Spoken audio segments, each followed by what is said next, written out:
Love the chase and the hunt, and I set the pace when I'm running. I always take what I want and I always give it 100. Don't need a bank, no I'm funded. Play the game like it's nothing. I'm always thankful for something. Don't take for granted, stay humble. Now wake up!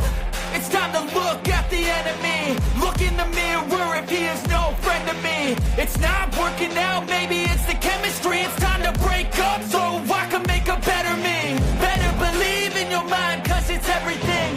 You can mold, shape, find almost anything. All it takes is some time and some clarity to find your identity. It's mind over everything.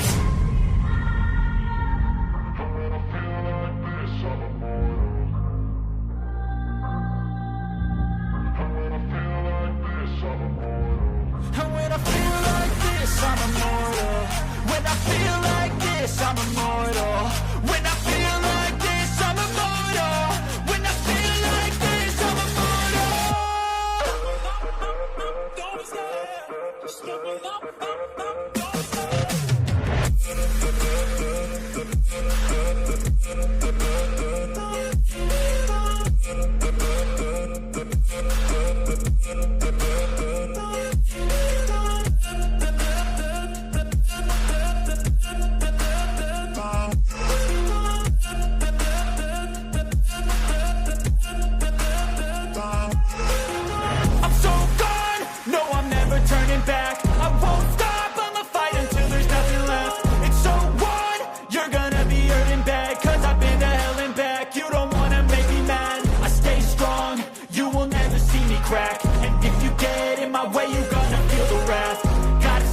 My face while he's looking back. Mirror breaks after math. When I hate, I attack. And when I feel like this, I'm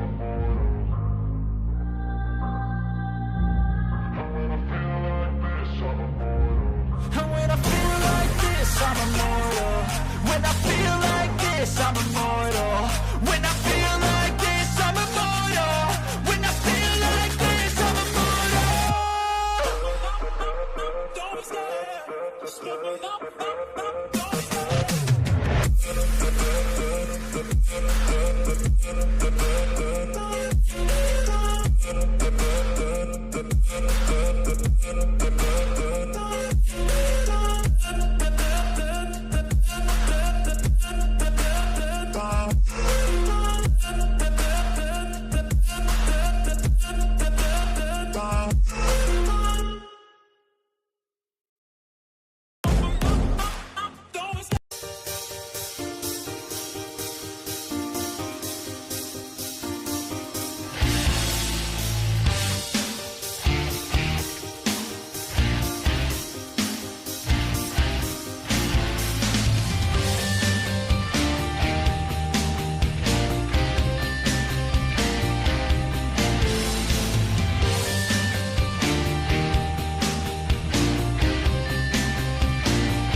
taking shots at the enemy. I'm gonna make it to the top, leave a legacy.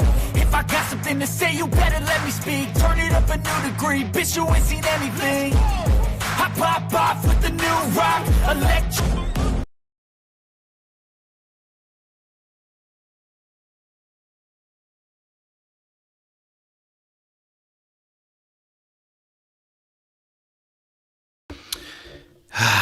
Hello guys, let's get it going. Let's get it going. Let's get it going. Let's get it going. Let's get it going. Let's get it going. Let's get it going. We about to get it going, guys. I know you can't see me, but you about to see me, baby. You about to see me. You about to see me. You about to see me. It's about to be good today. We're gonna be in war today. Thanks to our good sis today as well. We're gonna be in war today. Okay. Hello guys, welcome to Little Black Book 91. Listen, we're talking to you guys about Married at First Sight. Listen, this jumper is a little bit tight, god then. My workout regime is working a bit too good. Listen, talking to you guys about Married at First Sight. Listen, I'm wearing this costume because listen, it is about to be wartime. It is wartime. Because what we have seen on Married at First Sight told me that we are facing war. We're in unprecedented times, okay? All right? We are literally in a full-scale World War III when it comes to Decision Day. Yep, because let me tell you this now. What we saw on this episode, there was madness to be seen. Was madness to be seen. And let me play a little clip for you just to remind you of how crazy it was.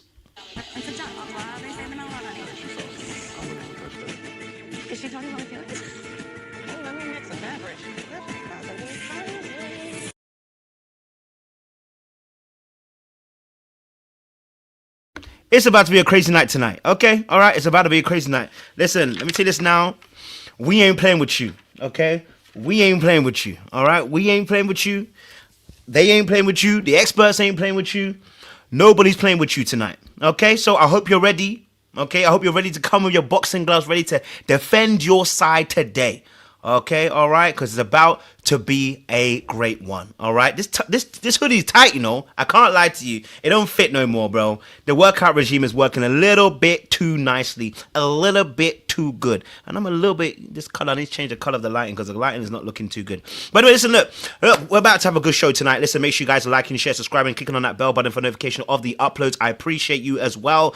It's about to go down tonight. I got some fabulous people behind the scenes who are ready to go at it as well. Please listen, make sure you do me a massive favor. If you haven't subscribed already, then subscribe. If you haven't done already, click on the membership. Click on the membership. If you have not become part of the team, what are you doing? If you've not been a part of the membership, what are you doing?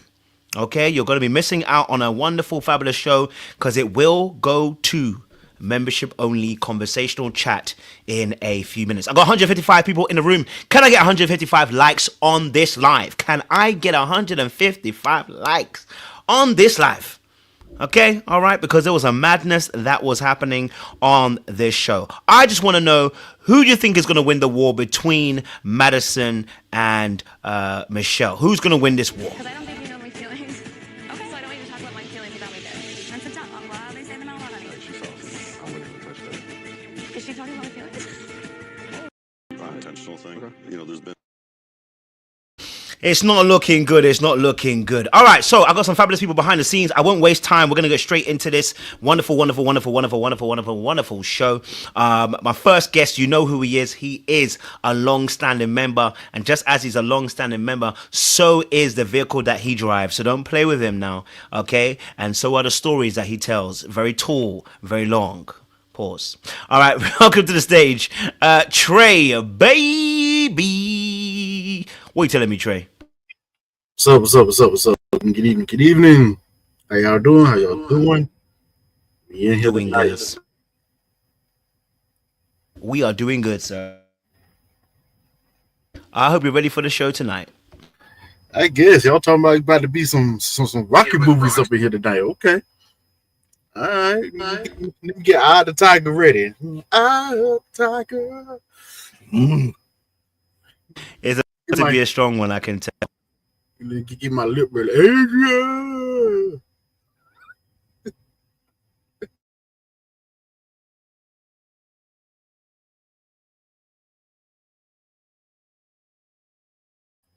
Oh, I think you muted. My mic decided to go out there. We're gonna welcome to the stage this next person. You know who he is, okay? Our brother who is a WHACK, and he is a chairman of that particular committee. He gonna let you know, WHACK, if you are not on point and you ain't got a job, you ain't got a car, you haven't got a house.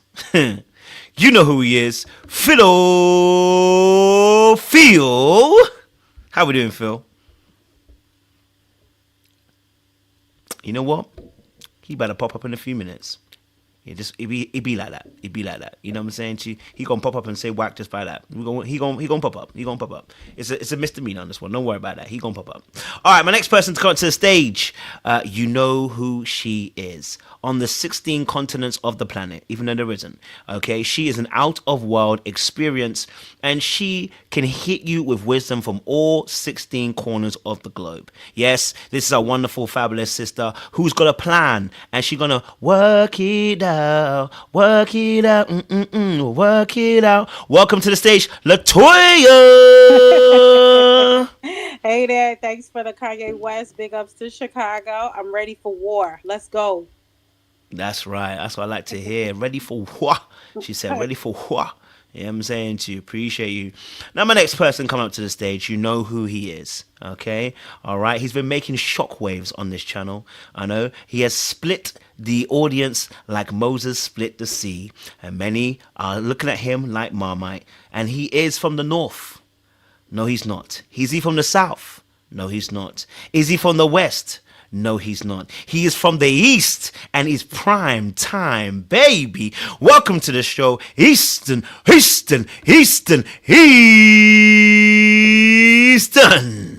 telling me, brother? Hey, everybody. Yeah, we got some good points. We going to war. You know, Carla, as emotionally intelligent as she is still lazy and is still without a job and has no money coming in right now. So we'll get into that here in a little bit. I'm sure Latoya will be able to bring a plan together, get my good sis some money in the pockets, and we're gonna be going. You starting early. I can't wait for her to say not too much on Carla. Yeah. All right, listen. We're gonna kick off the show. Listen, I know the rest of them will come in a few minutes. Listen, we're gonna kick off the show because we're gonna talk about some things. I want to start strong. So if they come late, they come late. But we got to start the show strong. Because a major beef here was the Madison and the Michelle beef that happened at the very end. We're going to go straight to the carnage. And we ain't going to waste much time. I want to get your thoughts on this carnage. Yesterday, we didn't speak about necessarily the fight, but we spoke about the overall, how they showed up in their relationships. But I want to talk specifically about the beef between Madison and between Michelle as well. Because that was an interesting fight. Let's get it popping. Let's see this video here.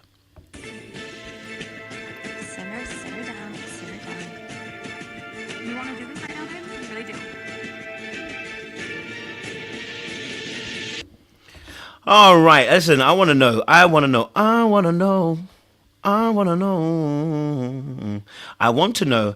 whose side are you on this situation? Because obviously, who was wrong in this situation, right? Madison came ready, okay, all dressed in red. She like a lady in red. Okay, that note was off, but don't worry about it. Anyway, listen, she came in dressed in red, and obviously, Michelle saw that they were unified, okay, all right, and was obviously pissed off at that a little bit, and obviously Madison looked ready to go to war with Michelle, especially after last time when Madison said, obviously, you know, literally when she came out the toilet and said, listen, hey, you ready to talk or whatever, and you know, Michelle was ready. So is it a thing, you know, that Madison now seems ready for this beef?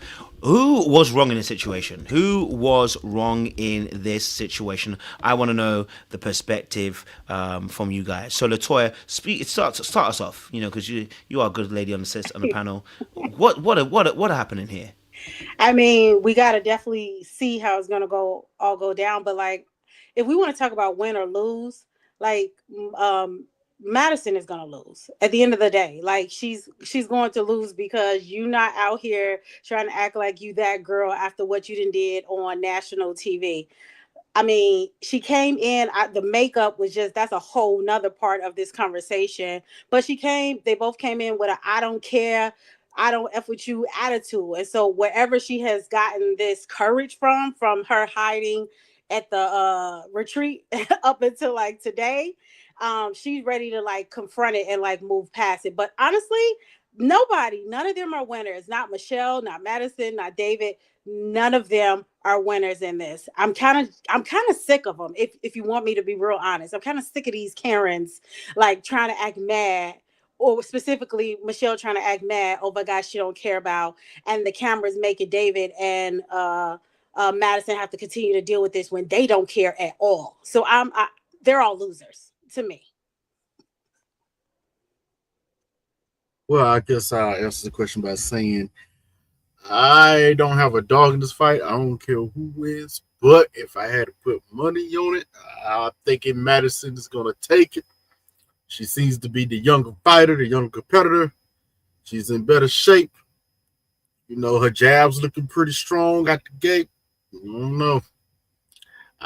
You know, Michelle likes to run her mouth, but when it comes to get the tussle on, I don't think she ain't really got it like that. So, you know, she ain't got it like that. I appreciate that. Easton, who do you think is going to win? Who's wrong, first of all, and who's going to win this fight?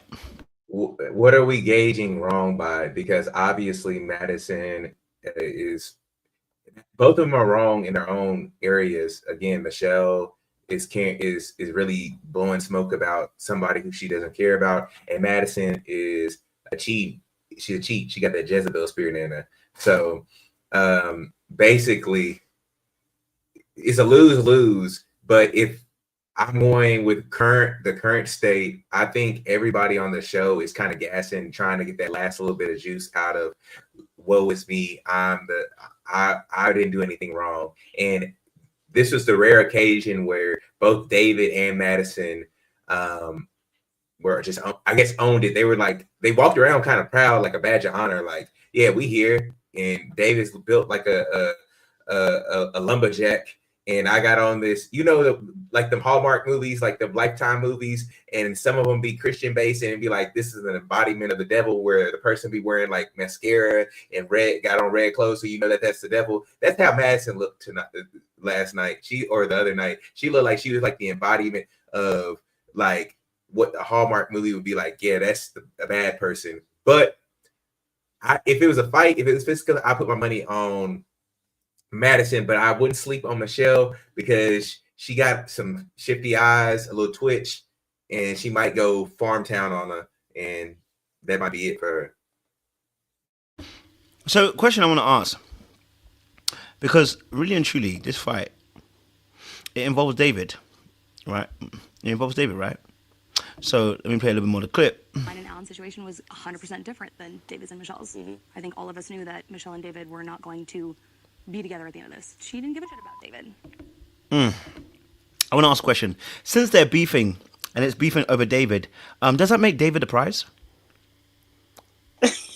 Yes, it does. Unfortunately, I'm sorry. I was trying to not laugh before I unmuted, but yeah, apparently David, the basement dweller, is the prize in this situation, which is really unfortunate. What they say in the Bible, first will be last and last will be first. And David's last on so many different categories, but he first at the end, he ended up getting his blonde haired, blue-eyed queen. He ended up having to choose between two of them, according to Michelle, because she said she was turning it around. She said she was gonna give that man a chance. So he had two picks. See? Man, that was a crazy question you just posed. Who is he the prize? What is a Cracker Jack box? Holy crap. Nah. Yo, you know what? I will say this. In that little statement that Madison said, she told not one lie. She told not one lie. It was a little spicy, but she told not one lie. We all knew Michelle didn't like that food at all. So Michelle looking back like, what did she say? Like, yeah, you heard her. You can't argue with it. What you talking about? They all knew that Michelle and David was not going to make it to the end. That was not newsflash.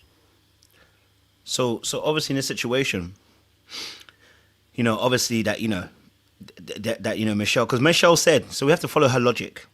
Michelle says she would have given him a chance. So really and truly, she is fighting Madison over David. You know what I'm saying to you? Like, otherwise, if she's not fighting Madison over David, I mean, the intensity is a lot. Like, she said she had feelings. She can't, that's what Madison was saying. Madison was saying, we all know that Michelle didn't want David. And she said, wait, you discussing how I felt? So we have to conclude that Michelle did actually have feelings for David. So David did cheat on her, and Michelle actually had feelings for David. Therefore, I'm also concluding that Michelle was fighting for David's love.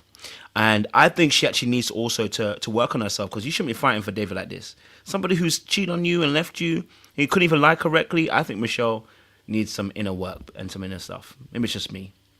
Maybe I'm being a little bit facetious. No, That was almost believable, bro. That was almost believable. no. You almost convinced yourself. I saw it.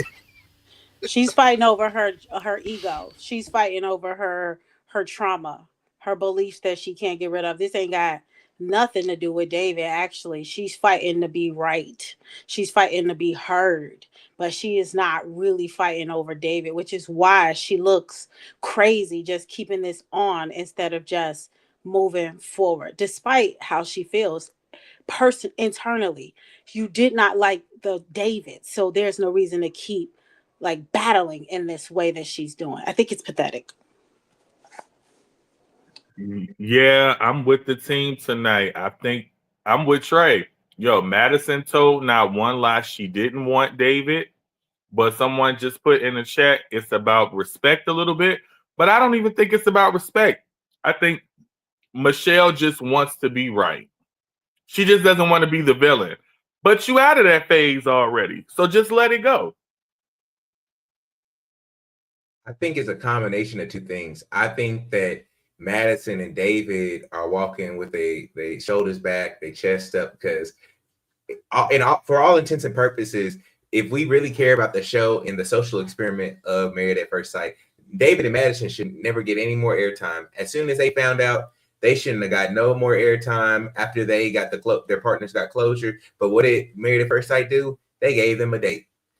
And a good one at that. And they was over here cheesing. That boy David over here acting like he ain't never found love ever in his life. How he was fawning over old Madison. And so if the show basically is co-signing that relationship because they've been thrusted into their own date where they're both happy, they get to be free and do their thing. And then not only that, you get a little bit berated by the experts and your partner, but now you get to enjoy the fruits of your labor, of your cheating, of your scandal. And now they come into the party and they're like, yeah, we're gonna team up. I'm sure that the producers are like, yeah, Madison, wear this hideous red hideous red eye shade. and you David, look like a big lumberjack, look like a gang member. That's what I want you to look like. They just walked in and they seem proud, and Michelle don't like that. Michelle wants to win, and with them co-signing that relationship, it's her losing. So that's what I think. I hear that. Welcome, Lin. We talking about obviously Michelle, and I felt like Michelle is fighting over David. I mean, he is a prize. You know what I'm saying? Now he may be a basement dweller, but he's a number one pick at this point. You know what I'm saying? It looks like with Michelle, like she fighting for that love right there. You know what I'm saying to you? What's your thoughts, Lin? I know you guys are not serious right now. David is the prize? Fully. Absolutely not. Got two women fighting over him. Absolutely not. Okay, two women of what caliber? What caliber are we talking about? On the scale, on the power scale, that the Caucasian women are right under Caucasian men, so they number 2 on the list. You're talking about barely out of the hillbilly camp, Michelle, and Little Miss I Want to Be Hood, Madison, because we saw the hood come out of her real fast tonight, huh? Now you want to get in a boxing ring with Michelle, but she's trying to act like she didn't know what hoopty meant. But we see you can get real hood real quick, apparently. But you have to look at the caliber of people, okay, that you attract and that are interested in you. And if it's not high caliber, you might want to reconsider your life. You might want to reconsider your choices. You might want to look deeply, because that really does matter. But when it comes to Madison, I mean, honestly, I don't know. I do have mixed feelings about Madison and the way that she handled it. Because on one hand, I can kind of understand like where her demeanor is coming from a little bit. But when it comes to Michelle, honestly, like I've been listening to y'all this season, and I gotta say, I am kind of on the side of Michelle didn't give a damn. You know, so this is just a way for her to save face for herself mainly, so that she doesn't come off being the complete villain. And I'm not buying that all of a sudden she really does care about David. I'm not buying that at all. I think it's just a ploy for her to not come out looking 100% just wrong in this, right? But then you have to think about the sanctity of the marriage. Like, do we care about the title of marriage, or do we not care? You know what I mean? Like, so I think that's where it kind of gets dicey, because people can say, okay, this is not a real marriage, so to speak. Because I've heard Easton say something like that before, like, oh, this is not a real marriage, so it's only been 6 weeks or whatnot. But the thing is, they are actually married. So once you have that title, I do think you have a responsibility to that person. But let's be real, Michelle does not care. So it's been kind of hard for me to feel all the way bad for her, because I really, not really. And I feel like the experts didn't really address that too well. But on the other hand, David, okay, let's talk about David and the games that he was playing with Michelle, because this is where I do feel like he was being fake. He was being entirely 100% fake when it came to Michelle. All this man had to do was say, you know what? I'm not interested in this. Or I don't like being talked to this way. I want a divorce. The same way IKECHI came up with his divorce paper, he could have handed Michelle her own divorce papers as well, you know, and he could have divorced her. But instead of divorcing her, he tried to act like he was this nice guy and tried to act like he was this long-suffering man just so he could play the victim card. Meanwhile, he knew what he was doing with Madison the whole time. So I feel like he got his getting, but he is definitely no prize. Now, Kojo, is the word dusty still banned on this channel? Is it unbanned? Because I think we've been looking at one all season, and there's only been one dusty this whole season, because I know some of y'all tried to call Carla. Absolutely not. We're going to get into that. Absolutely not. Absolutely not. Okay. Oh, Lord. There's only been one dusty this entire season, and his name is David, okay, with the side ponytail. And, you know, I'm not going to call him a basement dweller, because, you know, that's just too easy. That's just too easy to, you know, go to. But he's dusty in his character. He's dusty in the way that he handled the situation, okay? Because Dust knows it's all levels of Dust. It's all levels here with David. And I do feel like he is the fakest one of the whole season, to be honest. Like, even before Madison, to be quite honest, because at least she didn't give Alan any play and didn't like I guess maybe she showed him a little bit of hope, a little bit. But to be honest, Alan, he should have gotten a hint. He's a very smart man. And I feel like Madison didn't really give Alan the kind of leading on, to be honest, that like he's claiming that she did, because any reasonable person who is in that situation would be able to read the vibes. Not saying that she gets off scot-free, she doesn't, but yeah, but David is the only dust in the season, and that's all I got to say about that for now. I don't know why y'all want to give that blonde-haired devil a pass. Madison is the ultimate villain this season. What she did was worse than David. Now, this dinner, this little meetup showed everybody's true colors, who they really are. And I do mean everybody. But Madison is the villain because, unlike David wasn't gaslighting, trying to make Michelle feel like she was a bad person. Madison was intentionally trying to make Alan be this angry, out of control drunk. When you was the one out here cheating with the poor character, I think David showed his true colors. I think I have to admit I was wrong. Sean and Seaway was right. David is trash, but we ain't gonna give that blonde-haired woman no pass because what she did to me was worse. And if Alan could have saw the writings on the wall, unfortunately, y'all best friend Carla should have saw the writing on the wall as well. But I'll save that for later. Let me bring a clip to just put to the stage, just supplant some evidence, just a little go back to what we were experiencing in the very beginning of the season. This is what we were encountering. Since you originally met with us? I mean, I'm 38. Like, I don't think it's attractive for someone my age or around my age to live at home. That doesn't, like, I've asked for reasons why. I'm kind of getting why not.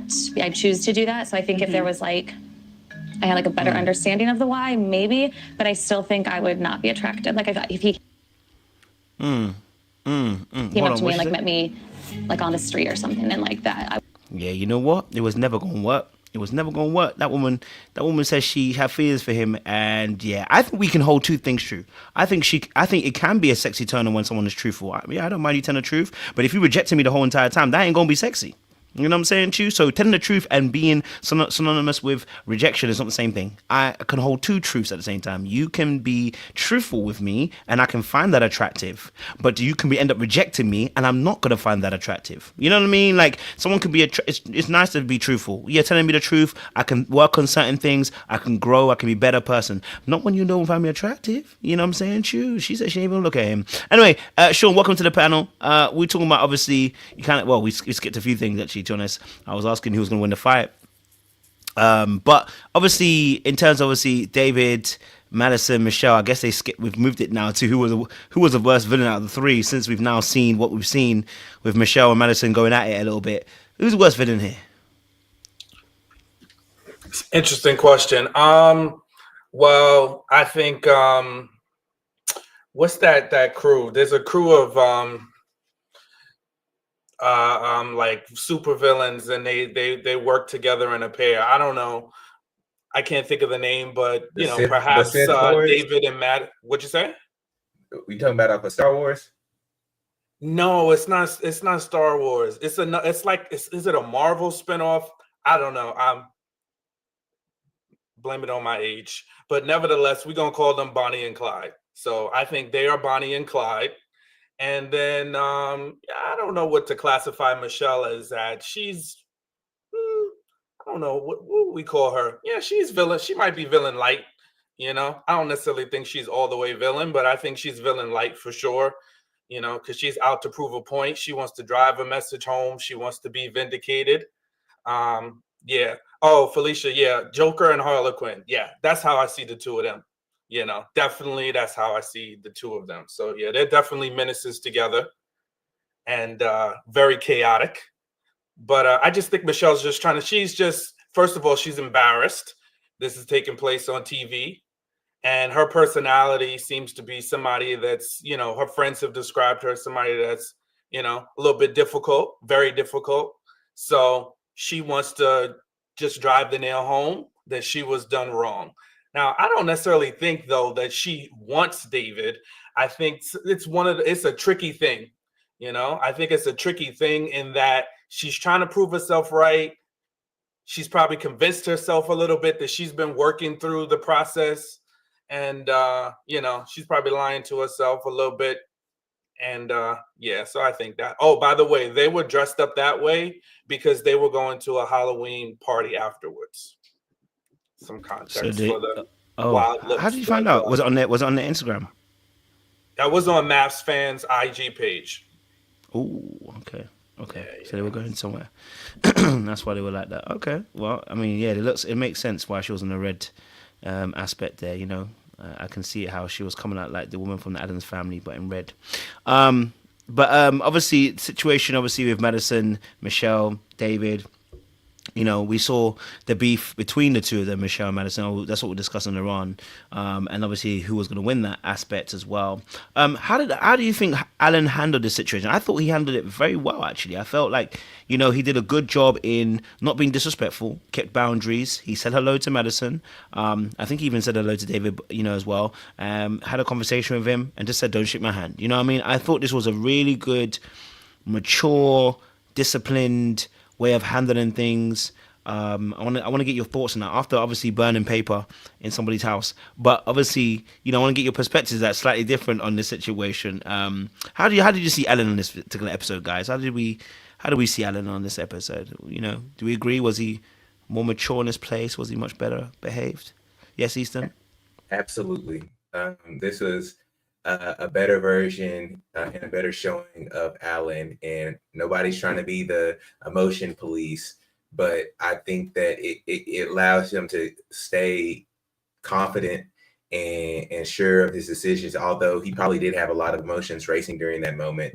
But I like that. I think it was a great improvement on what we've seen, even with it was a great improvement off of him receiving closure at the meeting, because I even felt like some of the snarky comments, for better or for worse, and for all intents and purposes, it happened. I think he could have gone without them, but I was happy to see Alan operate in the way that he did. He looked happy. He looked, well, not happy, but he looked like he was confident, and he was grounding himself and getting himself back together, kind of licking his wounds.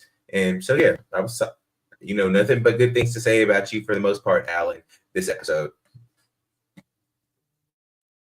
I thought Alan did great.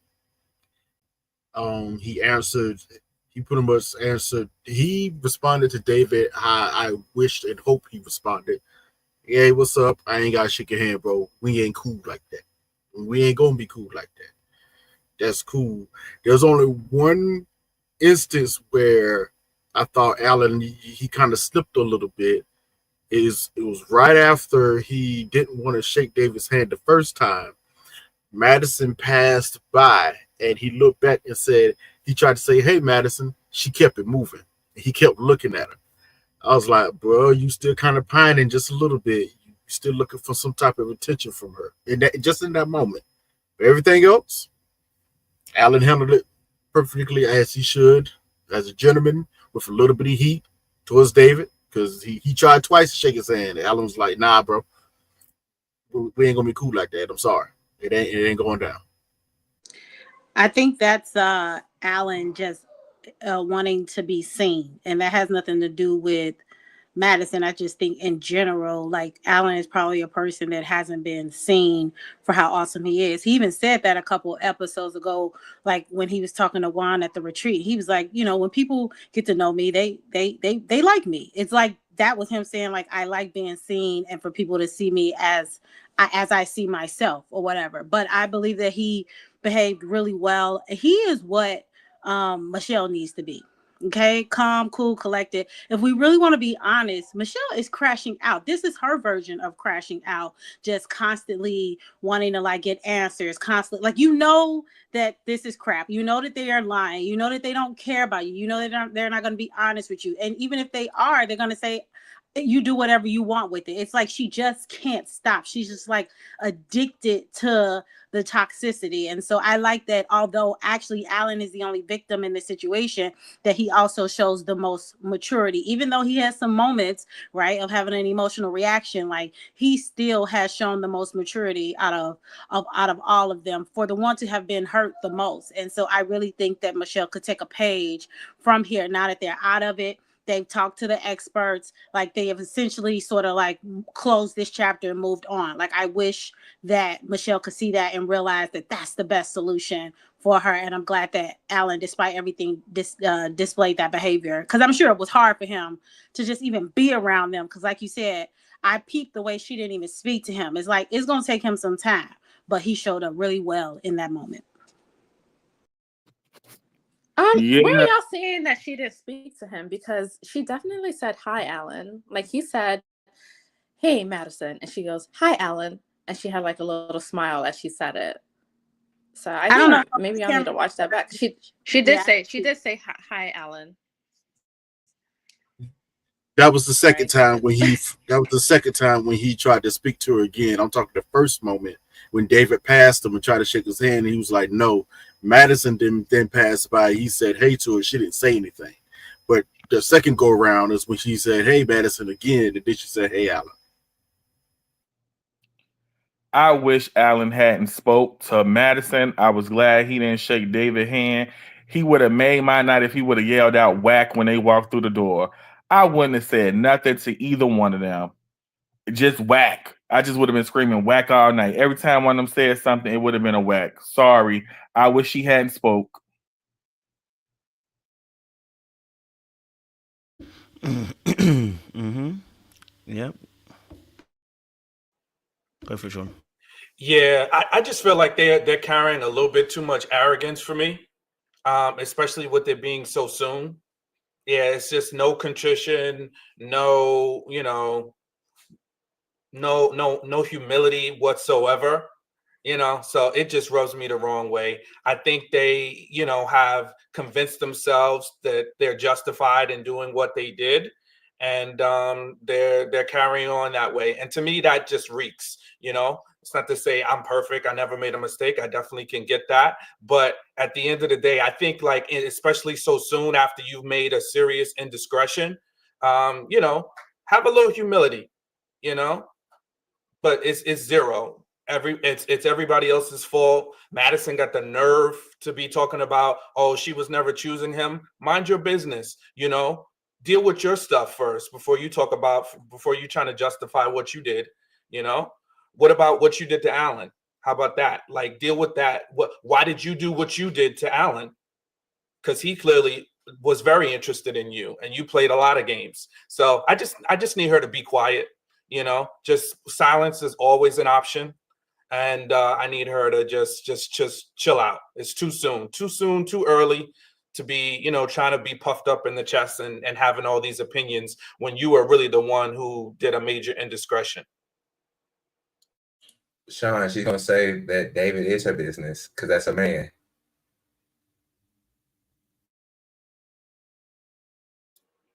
You want me to respond to that? what she can say anything she wants to say, but that's still that just speaks about her character. I think she has very low character, and it's gonna wind up either it's gonna happen to her or she's gonna do it again, to David later on down the line. And I'm gonna take a page out of EMEM's book. I wish them the worst. I really do. After tonight's episode, I wanted to go high, but no, I wish them the worst because people like that, they never learn. They just continue the cycle because they justify their horrible actions by putting it on other people versus taking accountability for the mistakes they made. How did you want him to handle it? That's the question. How did you want him to be? You want him to be laid on the floor like a Nigerian and say, please walk over me? Coach, Joe, cut the crap. No, for real. Wondered how you did it. Be humble. Be humble. You know what I'm saying? What does that look? No, not while they over there. They over there getting orgasms over there. They over there relaxed. You know what I'm saying? What are you talking about? No, they don't feel that. I no. What do you? That doesn't even. I get you. I'm with you. But they don't have. They obviously went past the it feeling how you feel that in your spirit that something ain't cool. You can't rest. They obviously moved past that. I'm sure after they've even gotten the multiple. Like we said. And so what are they supposed to do? Keep on caring after they feeling good at the end of the night? They seeing each other's ecstasy face. I mean, what do you want? Come on. That and you've already berated them. We've already berated them because they got killed at the retreat one. Then they had to, try to talk to people afterwards.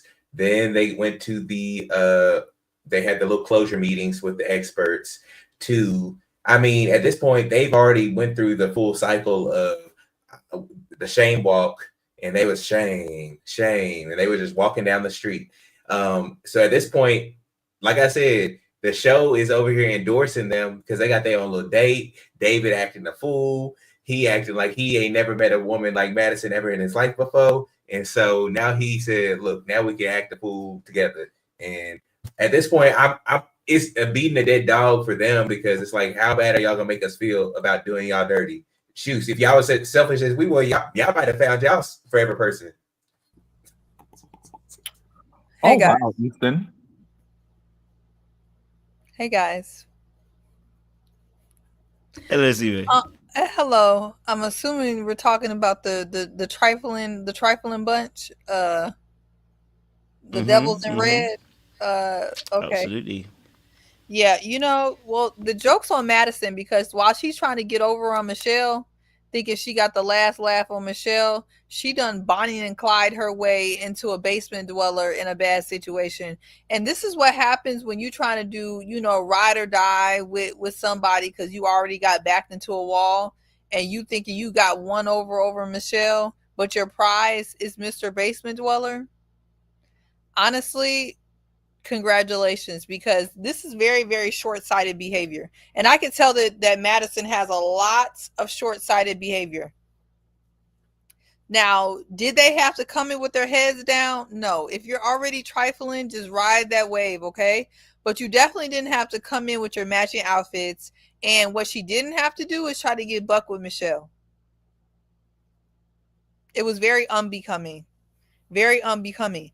But again, so many of us have been here when you already got with your feet planted in the doo-doo and you don't want to lift it up, so you want to just keep riding it out. That's all that's happening here. They can't go far. They can't go back. They're already too deep in, literally. So they got to do what they got to do. So Madison thinks she got her little prize of the black man, aka that she didn't even want, that she told Pastor Cal she didn't even want. So I have nothing nice to say. I'm actually disgusted. Took the words right out of my mouth, Seaway. Took the words right out of my mouth. Hey, Lynn. Hey, boo. Yeah, Madison really thought she did something, and it was not given. I'm so sorry. Now, listen, Madison, okay, she is gonna have regrets. She's gonna have a lot of regrets, because it's almost like that Dave Chappelle skit when he's like, every woman, or I would say almost every woman, has that one deed that they regret. This is gonna be Madison's. Because he's absolutely not a prize. Absolutely not. Look, you traded down. You're hustling backwards. Okay, she really fumbled the bag hardcore. And she's going to regret it. Especially when she's, I think, 29, probably 30 now. She's truly going to regret this. Because you traded a man who will do almost anything for you. Like Alan was doing. He just needed to fine-tune himself a little bit, like Thomas. But this man was willing to fix his crooked teeth for her, willing to change his entire wardrobe. Like, it's so much nicer on this side of the aisle when a guy just likes you a little bit more. I'm so sorry, but yes, when a guy likes you a little bit more, it's just so much nicer. It just feels so much better, because this guy, driving off in a Jag, okay, was willing to cut off his big toe for this woman. Okay, that's the kind of man that I love. Okay, please tell me you're willing to cut off your big toe. You're willing to give an organ. Listen, this is the kind of man that you need in your life. Okay, and Madison does not realize that. Okay, I don't think David would give up a big toe for her. I don't think David would give up some organs, would give up a kidney. Like, he is that selfish, and we've witnessed it. So I just feel like Madison, she's really going to have regrets for this, especially if she ever needs a transplant or something, because Alan will definitely go the distance for her, and I don't think that David ever will. I mean, it's very clear that he never will. And when she's laying up in that basement, okay, and his mom comes downstairs with some laundry, she's really going to be second-guessing and second-thinking her life. So, yeah. Lynn, we got to stop the cap. We have missed you, Lynn. We got to stop the cap right now. You know good and dang well you ain't checking for Alan. We got to look at the Carfax. His pink slipping passed along. Do you know if he was as great of a Jaguar as he is, and he would have been in the garage somewhere parked up, but he wasn't. He out on the street. And you over here capping. Okay, we'll continue. Maybe the new one. David's a hoopty. I get that, but we got to stop the cap. Everybody, all is of the them only are man who said he's willing to lose a limb and potentially some organs. You tell him, Lynn. Listen, Lynn, that's the kind of man that's my type. That's my You're type. Right. Alan said that. Look where he's at. Right. Alan said that. Look where he's at. 2 times in a row. Oh, my ankle's on. He said he's willing to lose some digits. That's my type. That is my type, Easton. So you gonna cheat on him too? Because that'll make number 3. Back to back to back. I said that's my type. Too soon. Look, I'm sorry. Right. We got to stop the cap. Lynn, I'm sorry. I Allen is a great Go guy, for it. but he shouldn't be losing a limb for Madison. That's not a good thing because men who make statements like that, to Easton's point, they gonna go to the extreme. And that extremes is a little dark, so that's not a good thing. But back to the date, the disrespectful part was when they asked David, what is he doing? And he said, I'm pursuing Madison in Allen's face 2 days after decision day. That was super whack. Yo, Allen is definitely a gentleman because any other dude from Chicago, it would have been on up in that joint. Well, That was wild.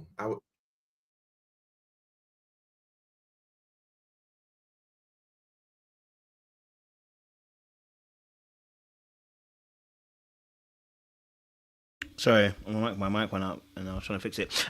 Yes. So, okay. Back to where we are. So I was going to ask a question though. Like, this is a real question, obviously. With obviously the Allen situation, because this is a real conversation to have. Like, take Allen out of the situation. Allen archetype, though. You know what I mean? Is it what ladies are looking for? Lin and Seaway and Latoya. As an archetype, not Allen himself, but the energy that he brings, where he's willing to change anything about himself to make you happy. Is that the archetype that women are actually looking for in a man and in a relationship long term? Is that what the ladies are looking for? And I'll make it a poll as well. Yes, Latoya's open the mic already, so go for it. So Latoya, and then Seaway. I feel like it sounds good, but like, you know, it depends on the type of woman, but I just think it's few who will want that long term. I know for me personally, like he's a good candidate to be used. So like, I know I might hang out for a minute, but like if he's doing all of that, there's really no like that he's not giving more than that or like holding more boundaries or like kind of like being like, I'm essentially like showing up more of as a man, masculine, and he's just willing to just drop everything and betray himself. Like, no, I'm either going to do two things. I'm going to be like, no, I'm bored with this person and I'm going to move on, or I'm going to start using them because I know that I can. That's really the direction that I feel like myself, and I don't want to say all women, but I feel like women will go that way because we want to be challenged. And I think people just want to be challenged in general, and he makes it too easy for you to get bored and take advantage of them. Linen and then Seaway. Oh, absolutely. He's absolutely the kind of man that you want. You know why? Because the kind of things that he was willing to compromise on were all going to be an upgrade for him. Let's be real. That smile, the Invisalign, that would have been an upgrade for him. His clothes, he was looking sharp in that wardrobe. That would have been an upgrade for him. You understand? So the things that he was willing to compromise on were all things that ultimately would have made him hotter and a better catch anyway. Like, not even for Madison's benefit, but literally when he goes out into the world, he's going to be a better representation of himself. Now, I don't think that he was pushed too far. You know what I mean? Like, she wasn't asking him, the things that she suggested for him to change to improve himself wasn't anything that like is a deal breaker. You know what I mean? Like, for instance, I don't know, I'm trying to think of like what an example would be where it's like, oh my God, you really went too far now. We're talking about clothes, okay? And we're talking about an improved smile, which, let's be real, a lot of people will judge a terrible smile. Like, that's just how people are. And so those would have all been upgrades for him. And really, he would have been winning anyway. Now, why is it that we celebrate it when it's like, you know, I don't know, I've seen like those memes or those like reels where it's like Black women will upgrade a guy and it's like, oh, the black girl effect or the Black girlfriend effect, things like that. And we celebrate that because the guy ends up, you know, coming out looking a lot better and a lot hotter version of himself. Why is it that we celebrate those stories, but we can't celebrate something like Allen changing up his clothes a little bit and fixing his teeth and coming out looking smashing? Like, I don't understand why there's a difference there, because we celebrate it any other time, but in this case, for some reason, it's a problem. And really, those things would have ultimately made him better. And even everyone on this panel damn near was like, yeah, those clothes were fit. Like, keep those clothes, probably keep the Invisalign. Like, they all would have been great additions to him overall. And they're all things that are like not deal breaker, terrible things. I don't know. That's my opinion. So yeah, he's the kind of guy because he wasn't pushed to his limit, in my opinion. Like, they were all things that he was willing to compromise on. It wasn't like, oh my God, I can't believe I have to do this. He was willing to do it, and it wasn't anything that pushed his boundaries. But I don't know, if someone has a good example where it might be something where it's like, oh my God, that's really pushing a boundary there, then I would love to hear it. But to me, these are minor things. Yeah. Beautiful. C-Web? I find your question to be a bit of a trick question because I don't think anybody wants a person, regardless of gender, that lacks boundaries and lacks, is willing to do anything and change everything. I don't think anybody wants that unless you're a very, I would say, controlling individual. So no, I don't think you want somebody who's willing to do absolutely. Sorry, y'all. I want to cut off. You sound like you talking about Linland. No, Linland didn't. No, that's not what she said. She says, I didn't see anything that was done that completely would push the boundaries. And she said that the stuff that she was trying to change would actually better him. And we weren't really major things, which I agree. The stuff that Alan needed to change or that Madison asked him to change were not major things. Minus the teeth that needed to be changed, if we're just being for real. But I guess to answer your question, I would say that most women would love a guy that's flexible, that's willing to be, take criticism, that's willing to adjust, take feedback, is open to, being molded. I think women love that, but do we want to push over a man with no boundaries, a man with no backbone? Absolutely not. But would we love a man that would be like, hey, you're wearing broccoli colored drawers. That doesn't do it for me. Can you please, go get some Levi's? Love a man like that. A man be like, you know what? You look great, babe. But if we get some Invisalign, a smile gonna be T. Love a man like that. Let me upgrade you. And I want a man to upgrade me. Tell me what I need to do. Like, upgrade me. What I need. Oh, tell me. I have no issue with that. But if you're just like picking at a person every single day, change this, change that, change this, then you hate the person. And let's just be honest about that. But, but I definitely feel like Alan was losing himself a bit, trying to be whoever Madison wanted him to be. And that's not healthy. And you should never lose yourself in somebody who, no matter what gender you are. So. I just want to also add, because I know Phil put in the comment like, wow, and I know he asked the women, so before he eat me up, for me, the issue was that he didn't know her. Like, I see if like we've put in time and it's like, man, we're like deeply connected. We done been together. Like, I'm going to do more. I'm going to sacrifice more for you. But he like came in the door doing that over somebody he just didn't know. And then seemingly by her being able to change him and he be so open to it, it's like he doesn't accept himself. And to me, that's the bigger issue, and why I'm either going to make a choice, because that's not, I want somebody who accepts themselves, so that if I am saying something that they don't necessarily want to do or adhere to, that they can speak up about it. But also I'm with the upgrades as well too. There is a way that you can go about doing it while also letting somebody know, like, I like the core parts of you, but let's go ahead and like do these things to upgrade. So I just want to make that very clear before I get ate up by Phil. Oh, LaToya, I'm not going to do that. So let me just say two things. One, I'm calling cap, because I don't think if a man told a woman that he would prefer her hair to be a certain way or for her to do a certain thing, that would be taken over well. Hey, babe, you look good, but if you got your teeth straightened out, that'd be T. Or if you wore this waist trainer 30 hours out the day, that body would be T. That wouldn't go over too well. So I'm gonna have to call cap. See, wait, love you, boo. But that's a little bit of cap. The issue, but to everyone's point, Alan was listening to the horrible advice of the experts who was telling him it's okay to change things about yourself or your partner without them even knowing. I think I agree with Easton. Alan needs to work on his self-esteem, but let's not come up in here and cap and act like if a man said, I want you to wear less bundles, or I want you to put more bundles in, or that waist trainer that's gonna get that waist right, baby.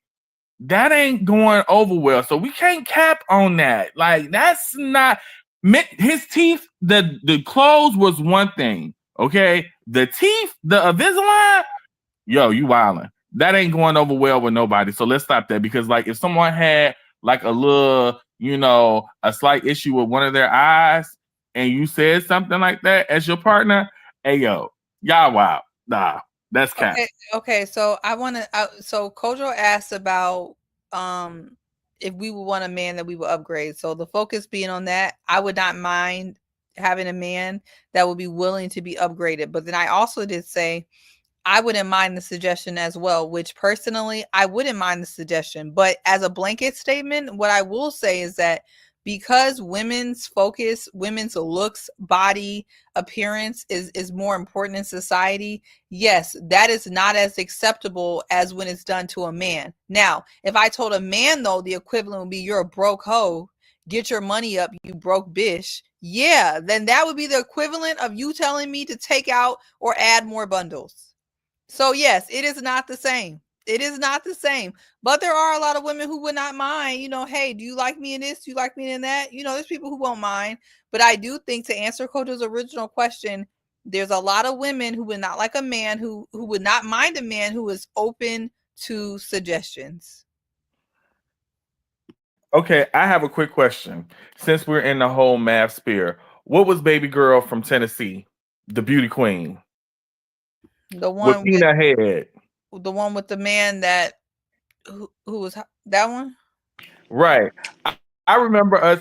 If he had said, I'm not attracted to you because you got a little crooked smile, he would have been destroyed. Y'all, come on. Clothes is one thing, but appearance is a totally different thing. We would not sit up here on this panel and say that, oh yeah, he's just trying to upgrade her. Nah, man. Her mentioning his teeth and him saying, I'm gonna get a Invisalign for her. That was wild, yo.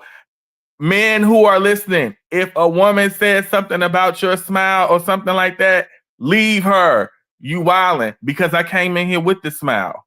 So you already knew what it was. It wasn't like I had some veneers and something happened. I came in here with the smile. Yo, we can't be wilding now. Now we giving out bad advice. No, I disagree. Because I actually thought the same thing for Jasmine. I think they were talking about Jasmine, who was, and she ended up like having flippers on her teeth for the reunion, and she looked so much better. But I honestly thought that the guy that she was matched with did not like her specifically because of that that smile. And I actually remember her having like a whole entire missing tooth on the side too. Like it was a lot. Like it was doing too much. And I wondered, I was just like, at her big age, like why hasn't she taken care of the smile and of her teeth? And I would think like all that beauty queen money, beauty pageant money, like you can take care of your teeth, unless it's like a financial situation, which I can understand because it's expensive to fix teeth, But yeah, no, I keep the same exact energy because your smile is so important. It's one of the first things people see and notice about you. And so, yeah, I don't fault anyone for like backing away from jacked up teeth because that would give me nightmares at night too. So no, I keep the same energy on the smile. Not nightmares. So would you have backed away from Alan before the Invisalign? Yeah, I would have definitely been like, ooh, like I would have been, I would have. You know why? Because, I don't know. Maybe it's just my phobia. It's my phobia too. Because when you kiss, like I don't know, that's so intimate. It's the same, like your breath, your smile, the teeth, like everything. Like it's so important. So, but the crazy part is David's teeth are effed up too. That's the craziest part. And now he needs. That's the point. So that's how you know it wasn't about the teeth, because David's teeth are no better. That's the point. There's always going to be something. And he smokes, and he has the nerve to smoke on top of it. Exactly. That only proves the point, Seaway. That only proves the point. It don't matter. You could be all this in a bag of chips. You could fly your girl out to Rome, get her some pasta, do whatever you need to do to make her happy. There's going to be somebody, or there could have been somebody beforehand that she was just happy with staying in his basement. And that's the point that a lot of people What is the point? Because that's not what Kojo asked. Is there a bigger point that I'm missing? What's your point? Alan's archetype isn't what people want, because one, he would have been picked already. He's willing to go above and beyond, but there's somebody who's willing to do the less and get more. That's why I said he all like the nice guy archetype. All the guys on here are using that kind of archetype. It's just different, and they mask it different ways. Alan, he does gestures and stuff like that. David, there's plenty of nice guys though that are picked and married. I think it's a combination of a couple of things. It's not just because he's a nice guy. It's probably because he's a nice guy. He has broccoli underwear. He's quirky. He's not. If she liked him, she would. I watch anime. I have an anime do-rag. I have had plenty of people who have accepted me for my anime do-rag and the anime stuff I wear and the stuff that I have. Maybe you're finding women who like anime because if I saw you with got anime do-rag, I wouldn't be interested in that. No, C-Way. I'm sure there's plenty of men who had hobbies or have eclectic things that they like that the girl didn't have any interest in, but they accepted you because they liked you. Alan was trying to conform himself for Madison. David didn't have to do nothing. He drive, not to knock anybody with a Taurus or a Prius or whatever he was, but he was so proud about paying that thing off. And he stays in his basement. He done lied about everything. He smoked cigarette. He said he'd be working out, but I only see the speed on the treadmill go up to 1. So he ain't congruent with nothing that he did. He gets the most. The same. That's why he always had beef with IKECHI, and he had beef with mostly with IKECHI because he always dogged EMEM and got the most out of her. That's what nice guys hate. They hate the guys who get more out of their significant other or their partner than they do because they're doing all the effort and somebody could just show up with a basement and smoking and get more. So this is what I got it, Issa. I'm not disagreeing with that. I'm just saying is that it's not just as simple as he's a nice guy. He also needs to be trying to be nice to a woman who wants to be nice to him. I think that's the difference. There's nothing wrong with being a nice guy and willing to adjust yourself, but you can't be going after women who don't value that. The problem actually is because you spend a lot of time on Alan. I swear I'm not going to circle the drain with you today, but the problem also is that he is going after a woman who has very low character.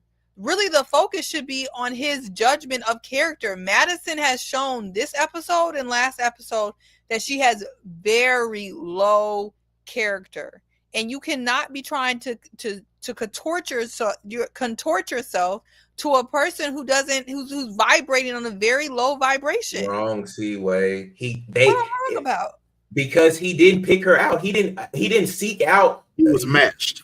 He was matched. Right, y'all. I swear I'm not that dumb. Maybe I look dumb, but I swear I'm not that dumb. I know he was matched. What I'm trying to say is that after he was matched, instead of being like Juan, we're not gonna circle the drain here either. But Juan said, Carla's not for me for whatever reason. Let's not even get into that right now.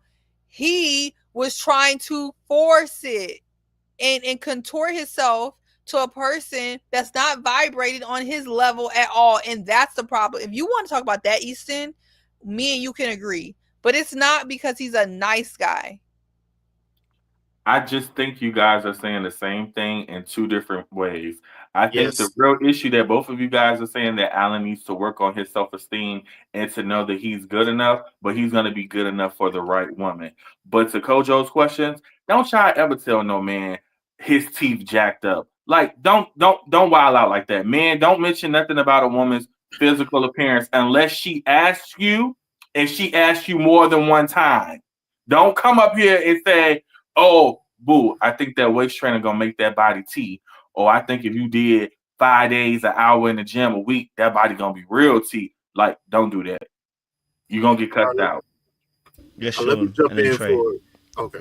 Oh, okay. Trey, want to go for trading Sean? That's fine. Go for it, Trey. Sorry. Oh, I'll just jump in right quick and answer the question you had directly. Alan's archetype is the type of man that most women say they might want or say they would love to be with. But in actual practice and practicality, it usually never works. They usually never actually check for that man, or they get with that man and they're like, ooh, he has no backbone. I can't deal with this. And they end up using him.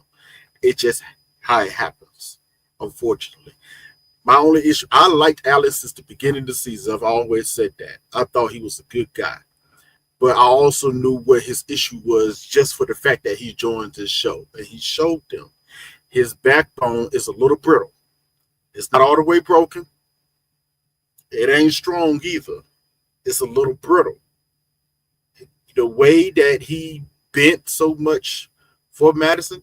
Well, I'm gonna answer to Lyndon's point and to Seaway's point. Y'all said something similar. It's not the fact that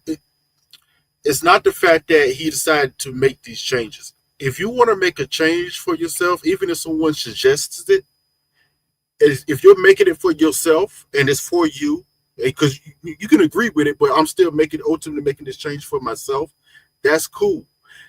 Alan was only doing it for Madison. If Madison hadn't have brought it up, he would have never made these changes. And he said he ultimately did it for her. That's what makes it an issue. And being that it's to her specifically, because we know that she was carrying him along anyway. She just string him along. So he was literally making the changes for no reason. And I still think they were good changes. We all can agree to that. But he was doing it for the wrong reason. If she would suggest this and he said, you know what, I'm cool with some of the changes and I think I want these changes for myself, long term, blah, blah, blah. I don't think it would be the issue.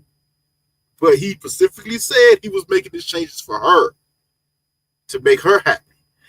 That's where the problem ensues. It was an issue. But in practicality, I think Alan's a great guy. He has a little bit of anger issues in there, but honestly, most women are not going to check for him like that. Even whatever the car, he got a nice car, this and that. After they get with him, they're going to be like, this ain't it. This whole situation with David just proves it. David has nothing compared to Alan, really. Nothing. As far as material things, even character. Nothing. Yet, who walked away with the woman? David. Why? Mainly because of his personality is different from his. A little bit of an a-hole, a lot more backbone. And he walked away with the woman. It's crazy, but it happened. Happens all the time.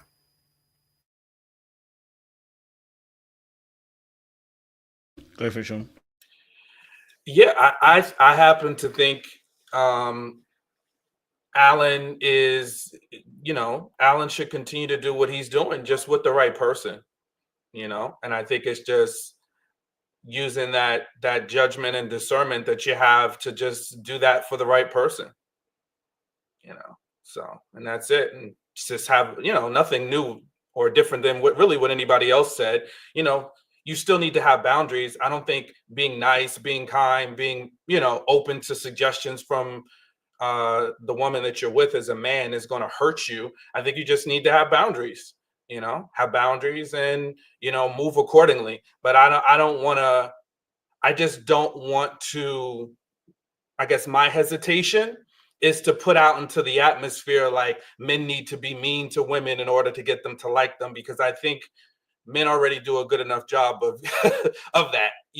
Statistics show that. So I just think we don't need to be encouraging men to be mean. You just need to make sure you are being nice and good and kind to the right person that you're with. That's my 2 cents.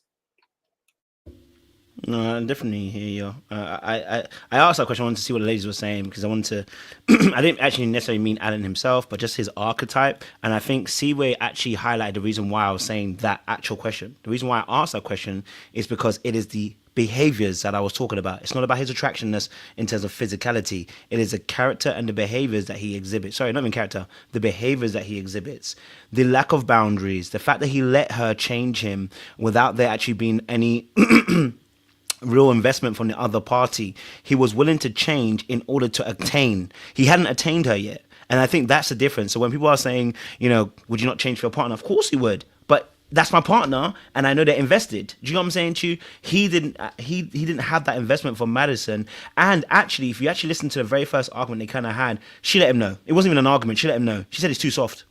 And that was the very first thing that she said to him. So that's why I asked about the archetype, because in most cases, I do believe that women will say they want a person like Alan, who they can change, upgrade, and da-da-da. You're absolutely right. Yes, when they can treat you like a Ken doll, absolutely. But it gets boring after a while. right? And I'm not saying all women. I'm just saying there's a lot of women who will say they want that, but when they get to it, they're like, no, they need somebody with better boundaries. They don't need someone being mean. They don't even do. I'm not talking about the people that want gangsters. I'm not talking about the ones Pookie and Ray. I'm talking about normal women who want a man that has a backbone, that is not going to let her walk all over him, and that is able to assert himself. That it's not, oh, what do you want to eat? And then you're saying, she says she wants chicken. Oh, I want chicken too then.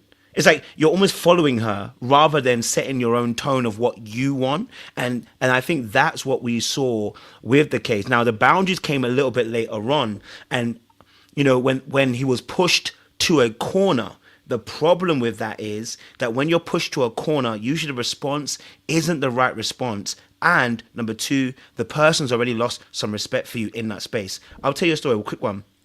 One of my earlier girlfriends told me this when I was very, very young. She said to me that I was too damn nice. And I couldn't understand it for the life of me. I said, what? Because I don't treat you like the bad guys that you dated before. And she's like, I can't put my finger on it. You're just too nice, right? You're just too nice. I said, oh, so you want me to start being a bastard? I can start being it. I didn't understand what she really meant. I thought because of my mindset was always bad boys, good guys, right? And I consider myself a good guy. No, I was a nice guy. I did not have effective boundaries. I did not know my full identity. I was not leading with what I wanted, although I had my own identity in some sense. But when it came to me and her, the energy was warped. And that's what I saw with Alan. It's like, if you can see someone who's willing to shift and move for everything that you want. And sometimes the other party wants you to be a little bit more stronger. A bit like how Thomas and Camille's situation happening. So it's not like Alan's bad. Listen, it's not anything like Alan's bad. I was talking about his architect in the sense of that. Now, of course, at the time when she said it, don't get it twisted. I turned into an absolute bastard. Yeah, I did. Yeah, I put all the dark arts into play. But I had misunderstood her message. I misunderstood it, right? Because we were young and being stupid and toxic. She started playing games. I started playing games. All right, let's see who's going to win these games. But it's a wrong thing. It was really more about the way that I showed up in a relationship and the way that I stood for myself. Like, yeah, you can say you prefer this, but I'm the way I'm going to respond is going to let you know, listen, you don't just get to change me anyhow you want. You know what I'm saying to you? And I think that's what it is. Confidence is sexy. People want to see sexy. People want to have confident people. You know what I mean? So, yeah, that was just what I'm saying. I'm not saying Alan's a bad person at all. You know what I mean? So, yeah. Any other last thoughts on this topic before I change it again? Yeah, I just wanted to say something. I was watching like Queer Eye. I love that show. And it was a black guy on this latest season. And he was like around my age. And he had just like got his stable career and like doing his thing. But like he just wasn't looking the part. And I was talking to a friend and I was just like, yo, guys be like this all the time. Like, I don't see him like even trying to walk around a block, let alone really work out or anything. And it's like, of course, the queer team came in and like elevated him. But it's like, it was just a little bit that really changed him a lot. And so when I think with Alan, it's like, okay, I get it, you know, but it sometimes, yeah, just a little bit of an upgrade can make you look completely different, especially if you are out here seeking. You don't want to choose someone who seemingly doesn't look like they just don't care at all. It's not even just about the clothes. It's like, are you trying to work out, take a walk, like anything? Alan's awesome, but he really wasn't doing none of those things. And so just a small upgrade can like literally transform his whole dating experience. So I think that's kind of like just what I wanted to add with that on the external stuff, but everything that everybody said about like him lacking boundaries and really self-value and work, like that's also the bigger piece as well too. See, I got to push back on that, LaToya, because I don't think a man giving this same advice to a woman would be received well at all. No, I'm not saying that a woman has to give that out to a man. Like, again, I made an emphasis, like, even though this was the queer team, this was men talking to men. So I don't care who it gotta come from. I think that it serves people well when somebody is like, hey, you know, like, why don't you get your hair cut more often than you do? Or like you're waiting till you really actually look bad out here, you know, like how about have a different regime, like something like that. I don't think it has to come from a woman, but somewhere. But I think all of those shows are telling people that you're not good enough, so we need to do more to make you better for other people. If I'm comfortable with who I am, then I don't need to be upgraded by anyone. Like Kojo said, once we're invested and we're going out somewhere and I'm going to buy something, hey, babe, I think you'll look good in this blue shirt. That's fine. But people telling you you need to cut your hair this sort of way, you need to do X, Y, and Z. Don't come after me for who I am, because this is who I was when you met me. But is that who you are, or is that just who you've settled for? Can you? Is this really how you want to be reflected? Like, we can also evolve and change as well. Yeah, that's who I want to be. If I would just a particular, like, men always got one shirt that they love to death, that they wear all the time. And if you come in and you try to throw away or you talk about it, it always causes a little bit of friction. I get what what Phil's saying, and I get what you're saying, LaToya. I think you want somebody who's always trying to improve and reiterate and constantly is ambitious in their and achieving in certain areas. I was going to lean into, and this is my last little bit with Alan. The reason why I'm so passionate about this is because I realize how,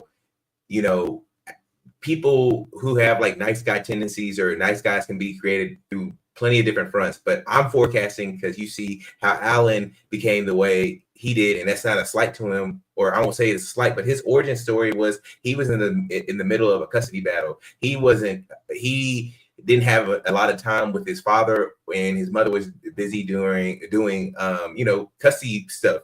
So he's probably being raised by his mom constantly. And I saw that my upbringing, I had the privilege of having a dad who was also a principal, who was basically a dad for a lot of other kids in the community. For a while, I used to be kind of jealous of that, but I didn't realize how having a dad there who could teach you and helps affirm you as a man, even early on, and gives you that confidence. There's a lot of guys who are walking around who might be, not saying that mother can't do the job, and there's a lot of single mothers who are stepping up to the plate and doing an amazing job at it, but that lack the structure, and a lot of those boundaries are created by your dad or by a male figure or somebody who's around you that can give you like healthy, safe boundaries, and also tell you what you can and cannot do. The reason why I go so hard on Alan is because the only way us guys learn what's acceptable is not is, you either get joned on or you get made fun of. And obviously as a kid, that's not what you want, but it teaches you, oh, I shouldn't wear this because this shirt too tight and I'm gonna get made fun of, or I need to have my hair brushed because somebody gonna make fun of me. These things are reinforcements, as what they aren't the best examples, but I think that I'm passionate because I see a lot of those guys are starting to come up, and they're trying to use these tactics that make either their mom or somebody in their circle happy, and it's not fulfilling to them. And now they're trying to take that into their love life, and it's causing chaos and mayhem because they're trying to use manipulative tactics in order to get a result. And it's harmful for not only them, but also the woman that they're pursuing as well. Because if they don't get what they want, then they don't know how to handle their situations.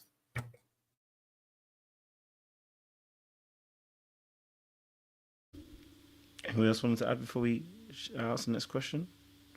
No. David's apology to Alan. David's apology to Alan. He apologized to him, and I want to get your thoughts on the apology. Let me add this. Sorry. And that's not the way it turned out. So the unintentional part, I don't know. Oh, sorry. So, Alan T. Bros, I know how I should be down. It just happened, bro. And I just wanted to be 100 with you, man. I can't lie. That's probably one of the worst apologies I've heard in my entire life. I can't even lie to you. I wanted to defend David, but that was absolutely some bollocks. I want to know your thoughts on the apology by David. But before you do, let me read out super chats because I have not read them yet. I do apologize. So let me read out super chats really, really quickly, and then we'll get back to the conversation. First and foremost, thank you very much, High Vibe, for sending out the 5, baby. Sending out the 5, baby. Sending out these 5 gifted memberships to people on the channel. We appreciate you. The new king.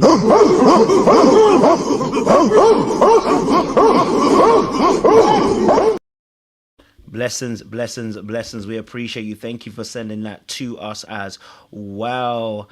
Shout out to Phil with the 5 as well. We appreciate you always being a supporter, sending out those gifted memberships so people can be a part of this conversation. We've got 420 people in the room, and we appreciate y'all. Yes, the new king.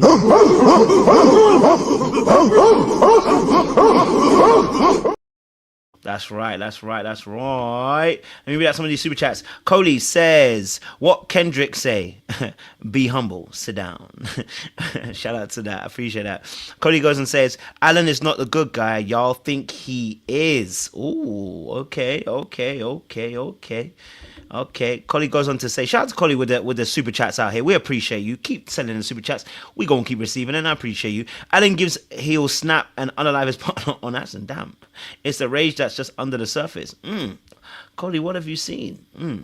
Hey, what have you seen? Nolodan says, how is Alan fake nice again? Because he was hurt. Okay. Shout out to y'all with the super chats coming in clean. New members, Carrie Jean. Shout out to you as well, Jean. Jean and TV. You know I'm gonna mess up somebody's name. Jean and TV. Shout out to you for joining, and Tim Pickens as well. Shout out for y'all joining as well. We appreciate y'all. We appreciate you. I bet you could, but no. We appreciate you. All right, listen, let's get back into this conversation. Keep your super chats coming in. We'll add it to the conversation. And for those of you who are joining the membership as well, thank you very much. We've got 415 people in the room. I need to see 400 plus likes on this channel. We've got 107 likes. I can see a bit more. I want to see the likes go up. So if you're in this room, before you say another word, you click on that like button right now. You press that like button right now. That thumbs up, thumb it now. Okay, that sounds wrong, but thumb it now. Okay, press the thumb. Okay, and let's get it going. Okay, all right, let's get it going. Let me see. Okay, Nola said it. Okay, cool. Oh, sorry. Yes, I know I did have another one. I apologize, Nola. Thank you, Nola. Nola said we shall all deem Madison a scallywag. A scallywag. Shout out to Madison, to Nola as well for the super chat as well. She's always supporting us with the super chats as well. So thank you very much, Nola, as well. She is now deemed a scallywag. So let's continue the conversation. Because we are discussing, obviously, Married at First Sight. We are talking about the situation, obviously, with David, Madison, Michelle, Alan. But I want to focus on this apology now, because you know what? I can't lie to you. You know what? I've been warring Sean for the past few weeks. But I have to say, this apology lacked empathy. It lacked any depth. It wasn't an apology, actually. There wasn't a sorry. There wasn't a forgive me. There was simply just an explanation of justifications of the certifications of his explanation. You know what I'm saying to you? So for me personally, there was nothing in there that was remorseful. And so actually it was kind of a waste of time kind of saying it, you know. But I want to get you guys' thoughts on that apology by David. How did you view that apology that he gave to Alan? I have an opinion. You guys' thoughts. Go for it. On brand, I got you. I'm chiming in now. Well, first and foremost, I think we need to understand that David is he lacks the capacity to do a whole lot, in my opinion. So he's not going to give you a whole lot, even if he was sorry. I think you know, you're only going to get so much from him. But I think what a better apology would have been is not even an apology. It would have been the truth. And the truth is that David didn't go after Madison to hurt Alan, but he did it in conscious disregard of Alan because he wanted what he wanted more. And for that, he could say, I apologize for putting myself above you because that's effed up. But I did it anyway. That is the apology. That is really the only thing that you can say. And to me, anything short of that is just dishonest. The difference with Madison, and then I'll be quiet. Madison also did what she did to hurt Michelle. Madison is one of these people, one of these women who's constantly in competition with other women. Gets a kick out of stealing other people's man. That's the reason why she has the energy she had for Michelle down to the thing. So Madison can't even say that. She did it to also hurt Michelle and to get one over. But David did it with conscious disregard of Alan because he wanted what he wanted. And so he can say that. And then after that, he needs to stop apologizing because, to be honest, he's not sorry. because he's still doing what he still wants, what he wants. And so that's what I think about his apology. I think that's a great start to the conversation. Thank you, Seaway. Trey, go for it. Great response. I think the reason why his apology was so abysmal is it goes to a character flaw that he's had since the beginning of the season that he's admitted to. He wants to be liked. If you listen to him in a lot of his conversations, especially early on, he always has this tendency of, I just want people to like me. Everyone likes me. You know, I don't understand why she doesn't like me. Everybody likes me. I have a great personality. I'm a likable person. He just wants to be liked so bad. Even to the point where he knows he's done wrong in this situation. But the only reason why he's truly apologized is because he still wants to be seen a certain type of way, especially in the men's eye. You know, he still wants to be cool with everybody and everybody be cool with him. He just had this tendency of, I just want to be liked so bad that he'll give you this half behind apology and hoping that it'll cover for something. But there's nothing he really can do in this moment. Like, you, out of everything, the betrayal that he showed towards Alan is probably the worst for me out of this whole situation, because we find out much later on that him and Alan was probably the closest of all the men. So, like, yo, this is really jacked up what you did. You know, you trying to hold your hand out, hugs, and thinking we all just gonna be cool. Like, bro, no. Nah, it ain't going down like that. He was literally, it was funny. Half of that apology was also trying to, quote unquote, keep the peace to a certain extent, because he didn't want to cause any more extra drama than it already was. I thought it was interesting that Madison had more smoke for everybody than he did. He just was there in support of her in her smoke. But yeah, I just think the apology, it really wasn't real. He's just trying to be liked by everybody. That's all. I would say he's trying to be liked, but specifically by white women.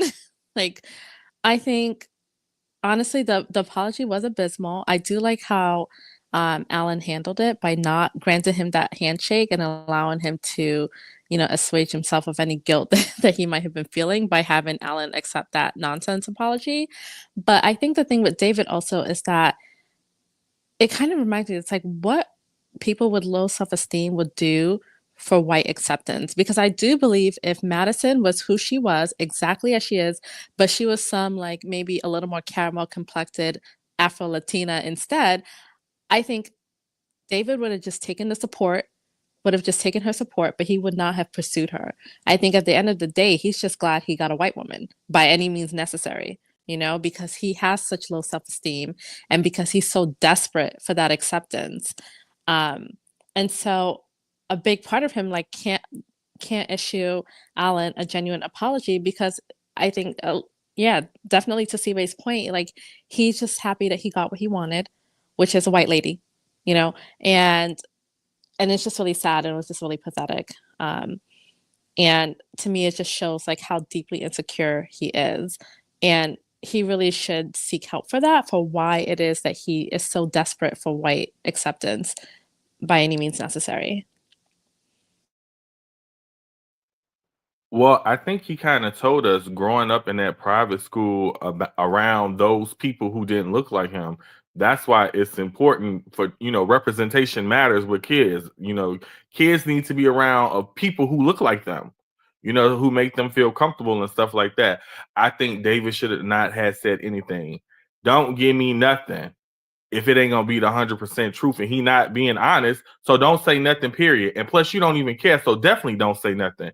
David should have just sat there, not acknowledged Alan, and just kept his mouth closed and went on about the evening. Because this fake apology was whack. It was stupid. Especially, how you gonna apologize when they just asked you, oh, what you up to? Pursuing Madison. So you apologizing for me for taking my wife, and you're still taking my wife. So you don't mean it. So he should have just shut up and not said anything. Know when to keep your mouth closed. Can we just call a spade a spade? David ain't the sharpest tool in the shed. I used to think that he was just being a nice guy, but maybe he's just being nice because he ain't got it all together. I don't know what private school that he went to in Chicago, but he might not have learned a lot. But we should have known that he didn't have it all together when he lied, or when he sent the text message to the wrong person and then had that terrible lie. Then he went into asking Alan for a handshake twice. Now, after the first time, after he declined your handshake, I would think that any normal thinking person would not attempt another handshake. But no, he proceeded to do that anyway. David's apology was as deep thinking of apology as I think he could muster up. And I see what Sean and see what we're talking about. I should have saw the light, but we all working and growing. I should have saw the light, but David is, like I said, is a ding dong. He is not the sharpest tool in the shed, and his apology was that of somebody with that level of thinking. And he's, like I said, he's you have simple ass, you get simple rewards, and that's what he did. He had a simple ass. I just want white woman with blue blonde hair, blue eyes, and he got a simple reward, and that's what it was. So his apology to Alan overall, simple, because that's all he is, a simple man.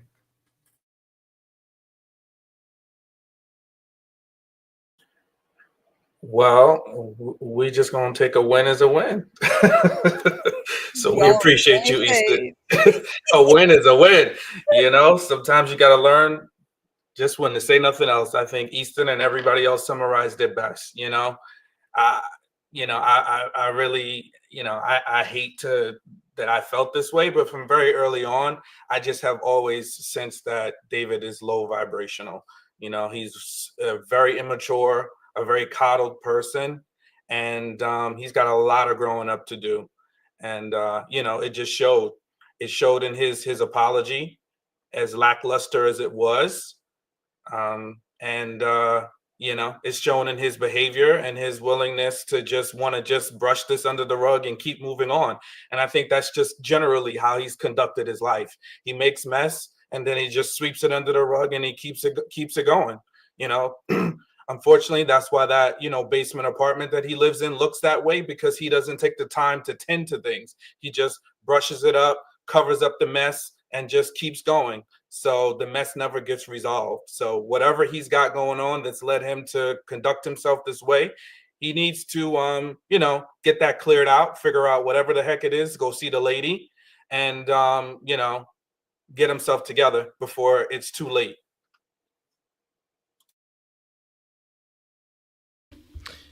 Yeah, listen, look, it was a bad apology. You know what I mean? Like, it was a really bad one. Disappointing, you know what I mean? Like, again, but I don't know, I shouldn't have expected, I guess, more when he couldn't come up with a good, decent lie to Michelle in the first place. He couldn't even come up with a decent apology, you know what I mean? Even if he had to lie about it, he couldn't even do that, you know what I mean? But yeah, look, I mean, listen, I think the reality situation is, I think the situation here with David is, like I always said, it's very difficult to apologize in an immediate moment anyway, because most of the time, nobody's real apology is really truthful. But, I mean, that apology just lacked any kind of, I would say, remorse. You know what I mean? It didn't hit any of the key points when it came to the apology. He just actually explained himself. He just said, listen, it wasn't on purpose. You know what I mean? And that was it. And I was like, bro, like, did you not think to properly apologize, like say something? I was like, nah, he ain't gonna say sorry. I was like, all right, cool. That means there's a lack. I don't even say lack of integrity.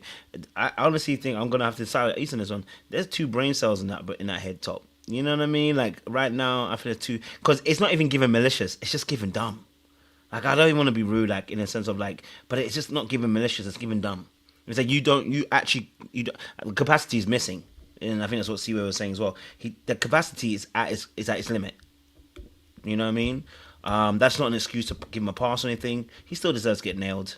But yeah, I mean, if you actually cared about Alan, there'd have been a proper apology of what you actually did to him, and let him know that, you know what, I genuinely am sorry for what I've done to you.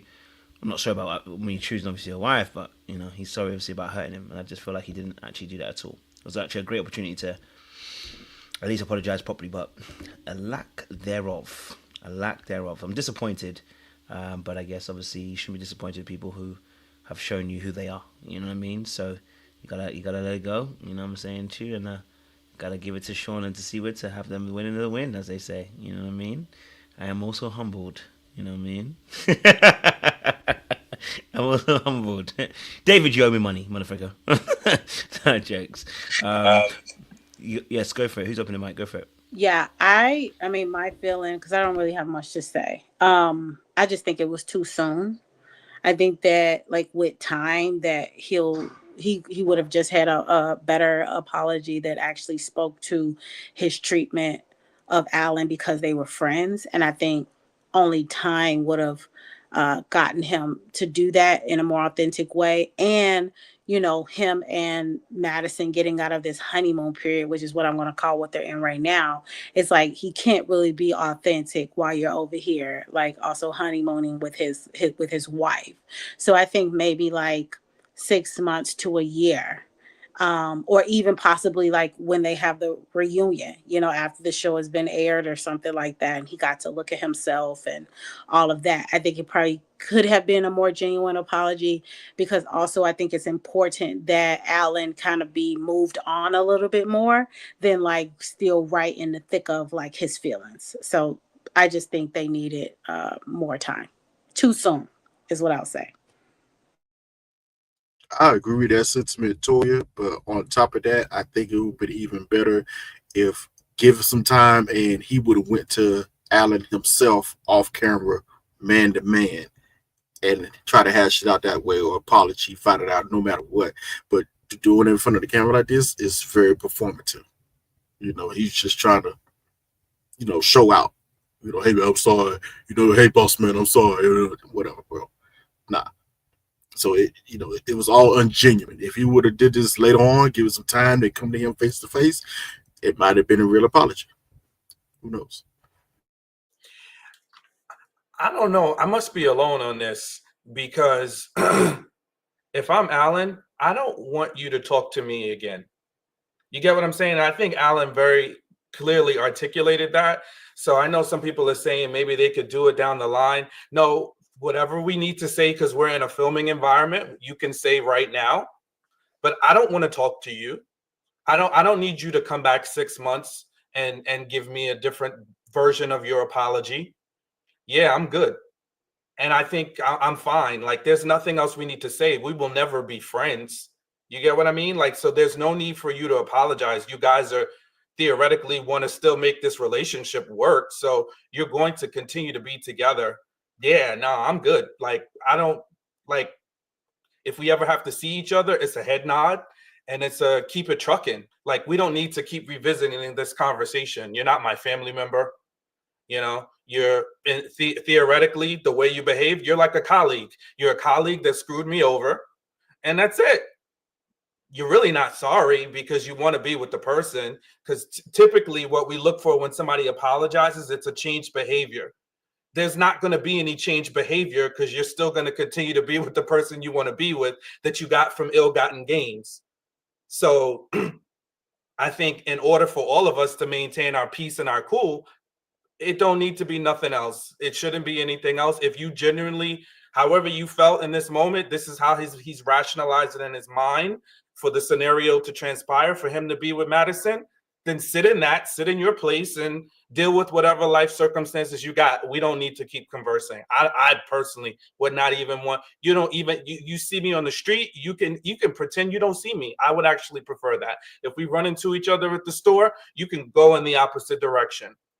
I prefer it. I really would. I feel you, Sean, and I agree with you. I was just speaking from directly David's standpoint. If he really truly meant the apology, the way he did it here, it was just false. Wait a little bit, then go to you man to man and apologize. If it's not accepted, then fine, keep it moving. But I was just strictly talking from David's standpoint. That's it. But see, Trey, he can't because he's still pursuing Madison. That's the problem. You can't apologize for me for taking my wife, and you're still dating my ex-wife at this point. It's nothing for you to say. Don't. I'm with Sean. Sean, he's not a colleague. He's not a friend. He's an enemy. He's an op. Because you plotting on my downfall. So don't say nothing to me. When you see me walking, you need to be walking another way. If he see Allen with his homeboy Phil in Chicago, walk the other way, David. Because you have nothing to say, dog. You are op. Yo, you not a real man. You sit up here trying to give me this fake apology, but you're still doing the same thing. He's not wanting to change the behavior because he doesn't see anything wrong with the behavior. That's the problem. People don't ever apologize for things you're not sorry for. It's disingenuous and it does nothing but infuriate the other person even more. Go for it, Sean. You were going to say something? Two things. One, they said you need to add a not applicable, option to your poll. Because there's some folks that have never cheated. So don't assume everybody's been in the, been in the cheatation. Yeah, and in reference to that, that's I think Phil summarized it. It's like I just think you can shoot me an email if you feel it in your heart to do something, but I don't think because every time. Because I think if you really are genuinely, like you're saying, like if he's genuinely sorry, then you also need to consider the other person. So if you put yourself in Alan's shoes, every time he sees David, it's a reminder that he was cheated on in a very public way. So I don't care where you are in your heart space that now you actually feel good or not. You are a constant reminder that I was embarrassed. So if you've conjured up those feelings and you want to let them out, post it on your IG and make it a story for 24 hours. Maybe I'll see it. Or you can shoot me an email. You can shoot me a text. But we don't need to have a conversation. Don't pick up the phone and call me because I don't like you like that. To me, you're not a good person. So if you really care, then if there's something you want to say that you think is of value, then do it in another way that doesn't involve me sitting across from you. You know what I mean? I don't, there's nothing anybody could say that did that to me in this very public way that's going to make it okay for me to sit down with you 6 months, a year. I don't want to see you. Like, it's okay. I can resolve in my heart, you did what you did and had your reasons, but I don't want to see you. I don't want to talk to you. There's nothing to talk about. Definitely hear that. For those of you who are answering the poll, thank you very much. I think the poll was telling us that if they cheated, when they cheated, they didn't even apologize. So we can see that, you know what, David's even up. We got some immoral people in this chat. We got some dark artists in this chat. They ain't even apologize to some of these people. You know what I mean? So shoot, David's even up. You know what I mean? Now, all jokes aside though, I definitely hear what you're saying. It's difficult, right? Like I said, I said this situation, like apologizing in this situation. I just think that David has a lack of emotional intelligence. Personally, I would have lied my ass off for that apology. I would have found the best apology I can find. I'd have lied the apology off and be like, and reeled that off to him, and then kept it pushing. You know what I'm saying to you? Like, rather than this whole trying to explain myself, like, you know what I mean, like an unaccountable individual, I would have at least done that to assuage any violence. That's all I'm thinking about is just the violence, because I don't have to fight. You know what I mean? But that's what I'm thinking about. Because really and truly, I've already said this, people who cheat oftentimes are not apologetic of what they've done. They're not sorry. They're really not sorry. So, you know what I mean? Like, so if you're going to apologize, you better find one from ChatGTP, draw it up quickly. Okay, ChatGTP is probably going to give you 2 responses. Which one do you like? He's going to ask you, I've done one here and I've done one here. Which one do you like? And you have to choose one of the 2. And you apply it. You know what I'm saying? He couldn't even do that. Just like the lie about the cheating in the first place. I just feel like he just moves through life with too much carefreeness. You know what I mean? So, yeah. Good luck to Madison on that one. Maybe he's better with her. I don't know. You know, because women do upgrade men. So maybe emotionally he's been upgraded. See, you got any thoughts? I know you dropped away quickly. I'm over these folks. Whatever them. Okay, we can move it on because you look like you're about to cut some wood out here, cuz so you look you're ready to do some damage. But I like the glasses. Okay, cool. Let's move on then because we've got another couple we need to discuss. We need to discuss obviously EMEM and IKECHI and the beef that they had. You know, we didn't discuss this yesterday with the Mandem. This is fresh out the gate. You know what I'm saying? Fresh out the gate. Let's play a little clip. Let's get the carnage going. You have heard that she has given her all, but the person that she was supposed to give her all to, I didn't get that. At the same time, like, I'm just like being insulted and being made feel small. It's just not a space that I want to be in. So that's right. He doesn't want to be in that space. Okay? He doesn't want to have that space. Seaway says she ready to go. Go for it, Seaway. Cut him up. When I tell y'all I hollered, this had to be one of my favorite scenes in Married at First Sight history. I'm not even lying to y'all. I was crying laughing, but all I can say is, Ike aside, if EMEM gives one more Sojourner Truth, Rosa Parks, Sister Soldier speech, I am going to scream. I'm going to pull out my hair. I hope that she has given all of her speeches. I hope she's gotten it all right. When Ike said that he did not want her to continue, I agreed with him. When she said, could I finish? And he said, no. I said, no, I agree. Do not finish. Do not pass go. We do not want to hear you anymore. All these facial expressions, all of these antics, all of these speeches. I don't want to hear nothing else from EMEM. EMEM waited to way late in the game to want to get her Sister Soldier speech on. We don't care. I don't care. We don't care. I was so annoyed when he told her to shut the hell up. I agreed. I don't want to hear nothing else from Miss EMEM. And she has to stop with those faces. She has to stop with those facial expressions. She has to stop. So I don't know. Y'all probably thought I was gonna have something for Ike. I don't have nothing for Ike. I agree with Ike. Ike wanted her to shut the hell up. And I did too. And I really did too. She was sending me.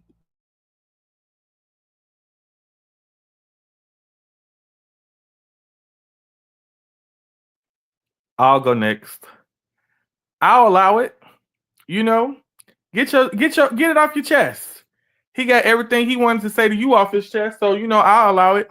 But I also wanted to highlight, y'all see how he piped up on Karla and EMEM? I told y'all that whole solemn persona he was doing in front of the experts was all fake. Everyone showed who they really were. But as far as EMEM going off on Ike, ayo, sorry, I'll allow it because everyone will allow Michelle to go off about David. Dr. Pierce, she's so disappointed in David's behavior, but she didn't say nothing about Ike's. Sorry, I will allow EMEM. The experts failed you. They didn't give him the lashings that he deserves, so you can continue to give him those lashings.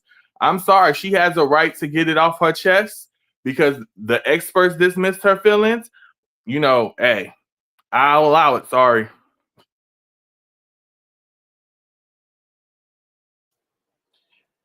Yeah, I'm glad Phil went before I went because he gave me a different perspective because I was legit tired, you know, but I can hear that, you know, because I feel like I've been windmilling for EMEM out here, you know, trying to defend her and her, you know, ability to speak herself, you know, speak it, but I'm a little tired of these dissertations and these monologues she keeps giving. I'm tired, but you know, I can understand based on what Phil said, like she's has stuff to get off, but I just need her to see the lady, you know, after all of this is said and done, because I don't know if this is a combination of trauma from previous relationships and now coupled with her experience with Ike. So she's just like reliving this whole experience all over again.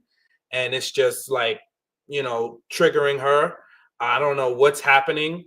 You know, I just think she needs to, you know, it looks like she's getting engaged. And, you know, I don't know how many months after the process. I just hope she really got some deep help to go through this stuff because she's just very prone to want to have these long drawn out, you know, soliloquies when it comes to Ike. It's another word for y'all. Can I ask a question before they continue?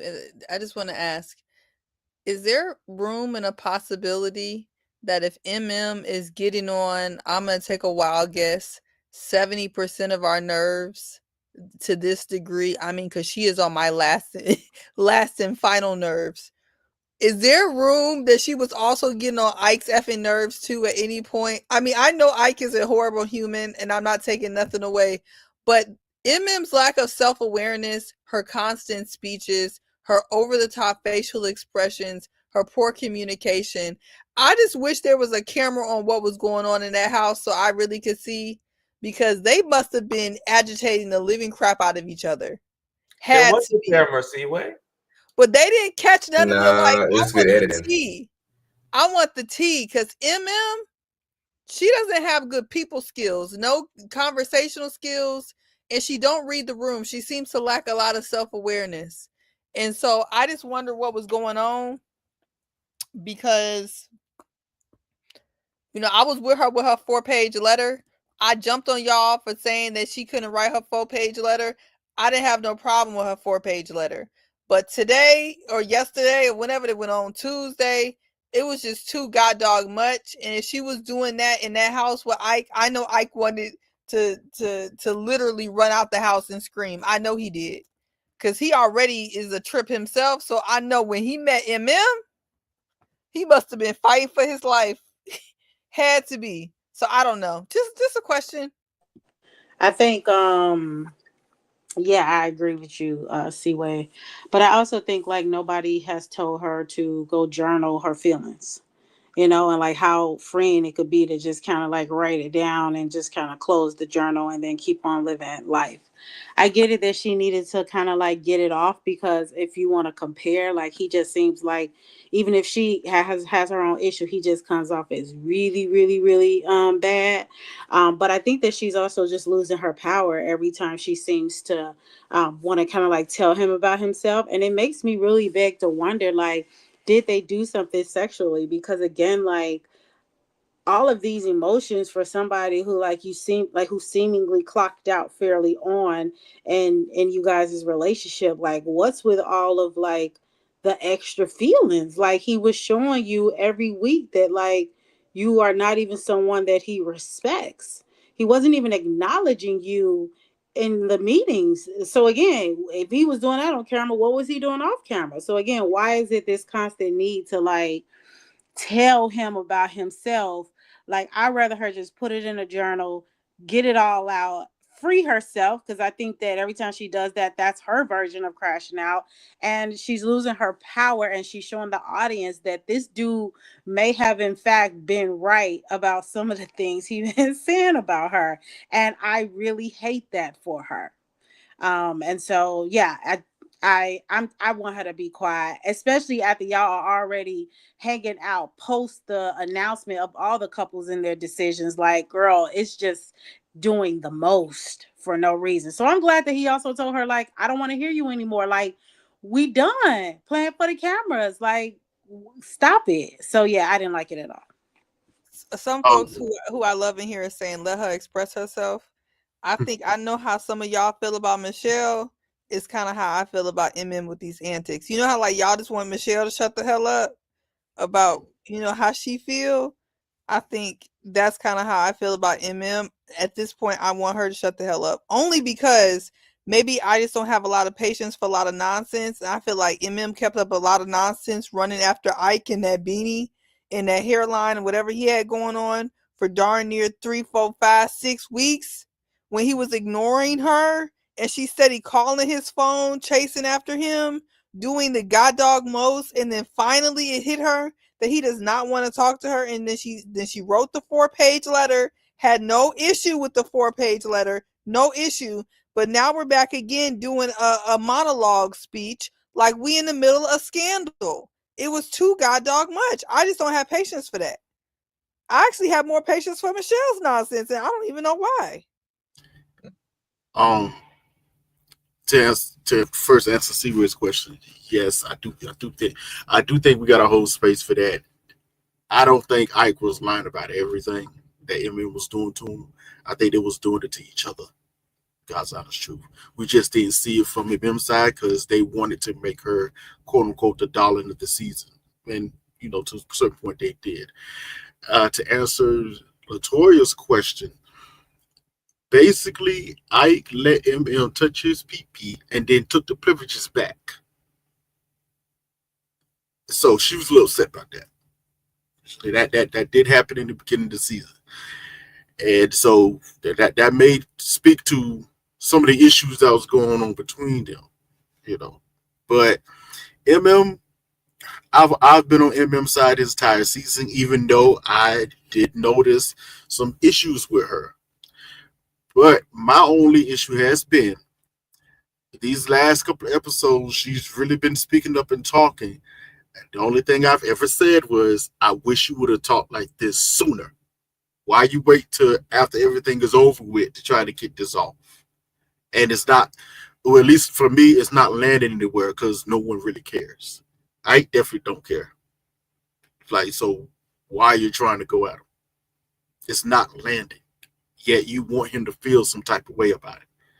And he doesn't. You know, it's now it's time for you to, you know, find some conclusion to your own feelings and start to move on a little bit. Something. Let it go. Let it go. Move forward. Look, y'all.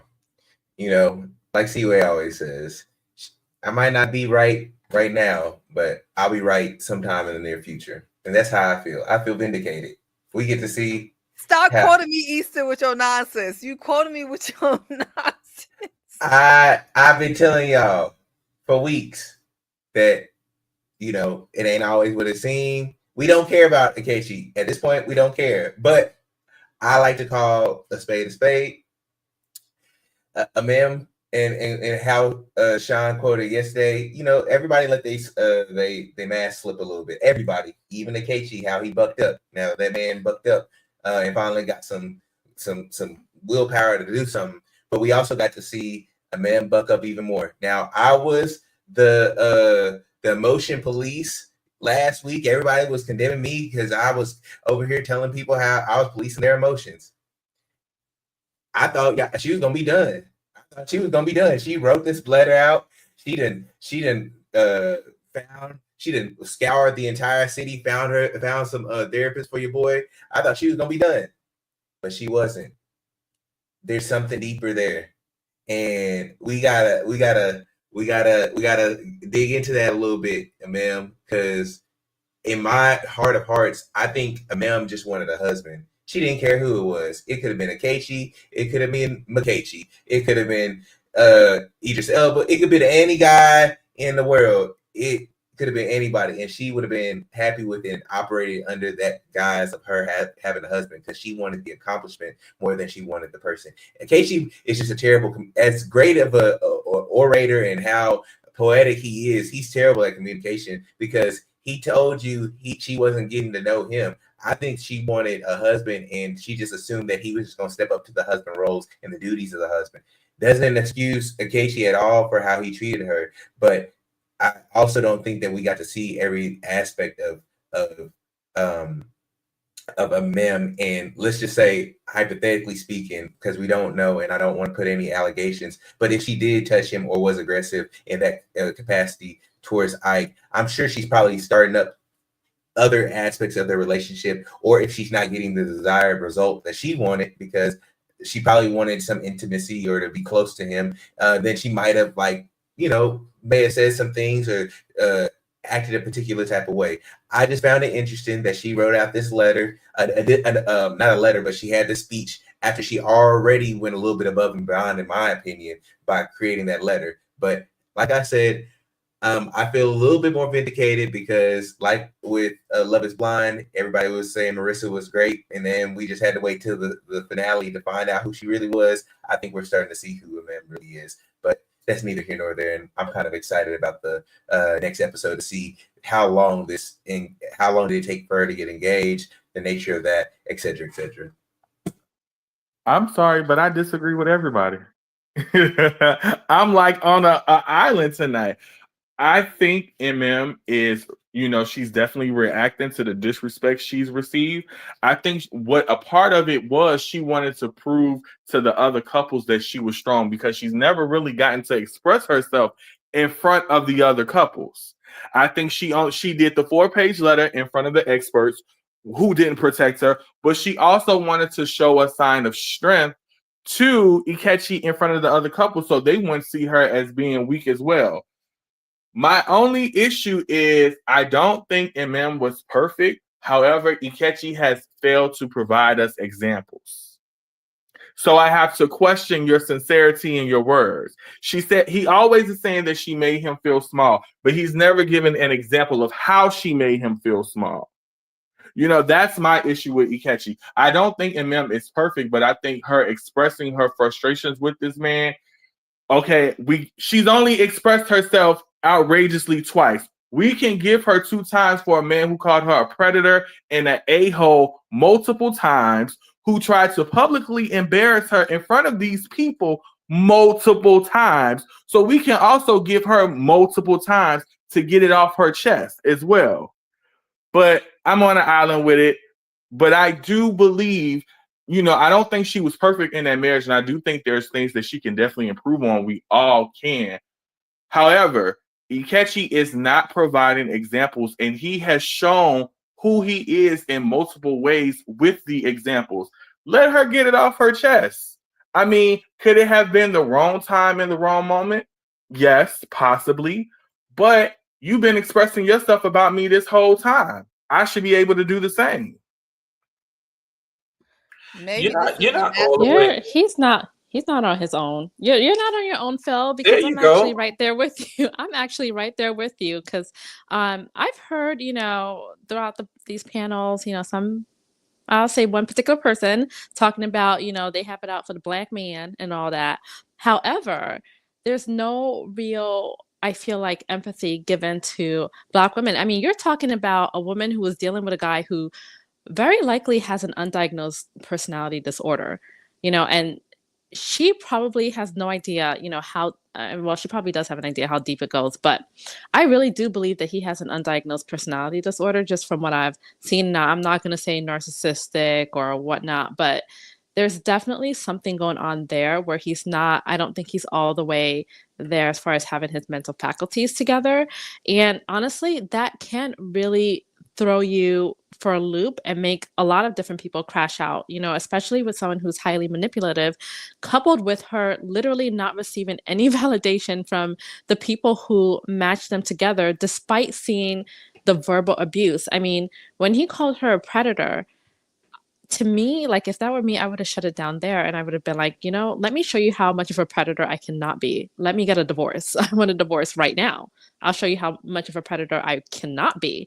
But the fact that she sat there and took his berating, and like Phil said, he called her an a-hole, didn't deny it, you know, and basically just doubled down when, you know, faced with the experts, and nobody backed her up.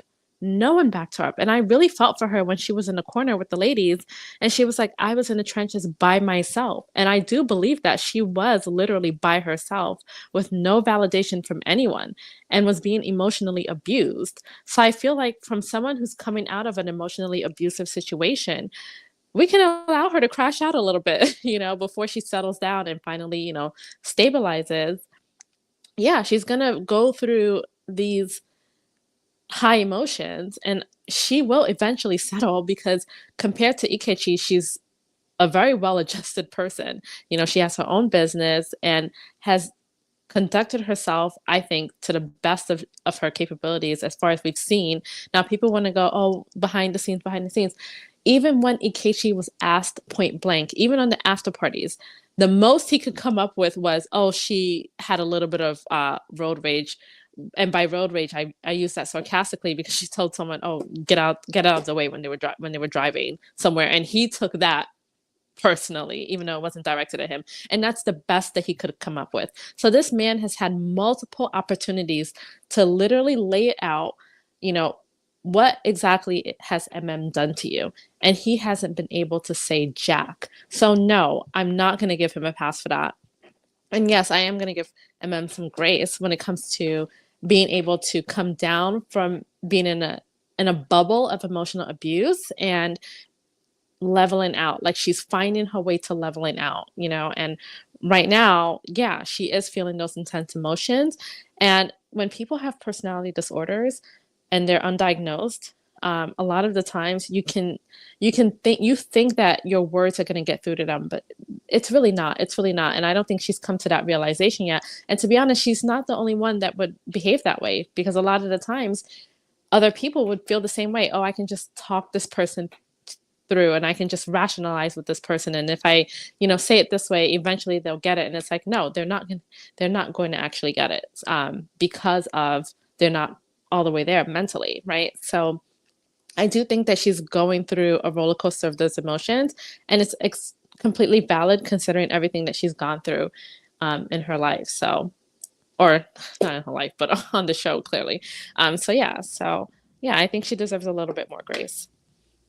I hear everything that Lin said. My only pushback is I really want us to seriously think about if EMEM is well adjusted.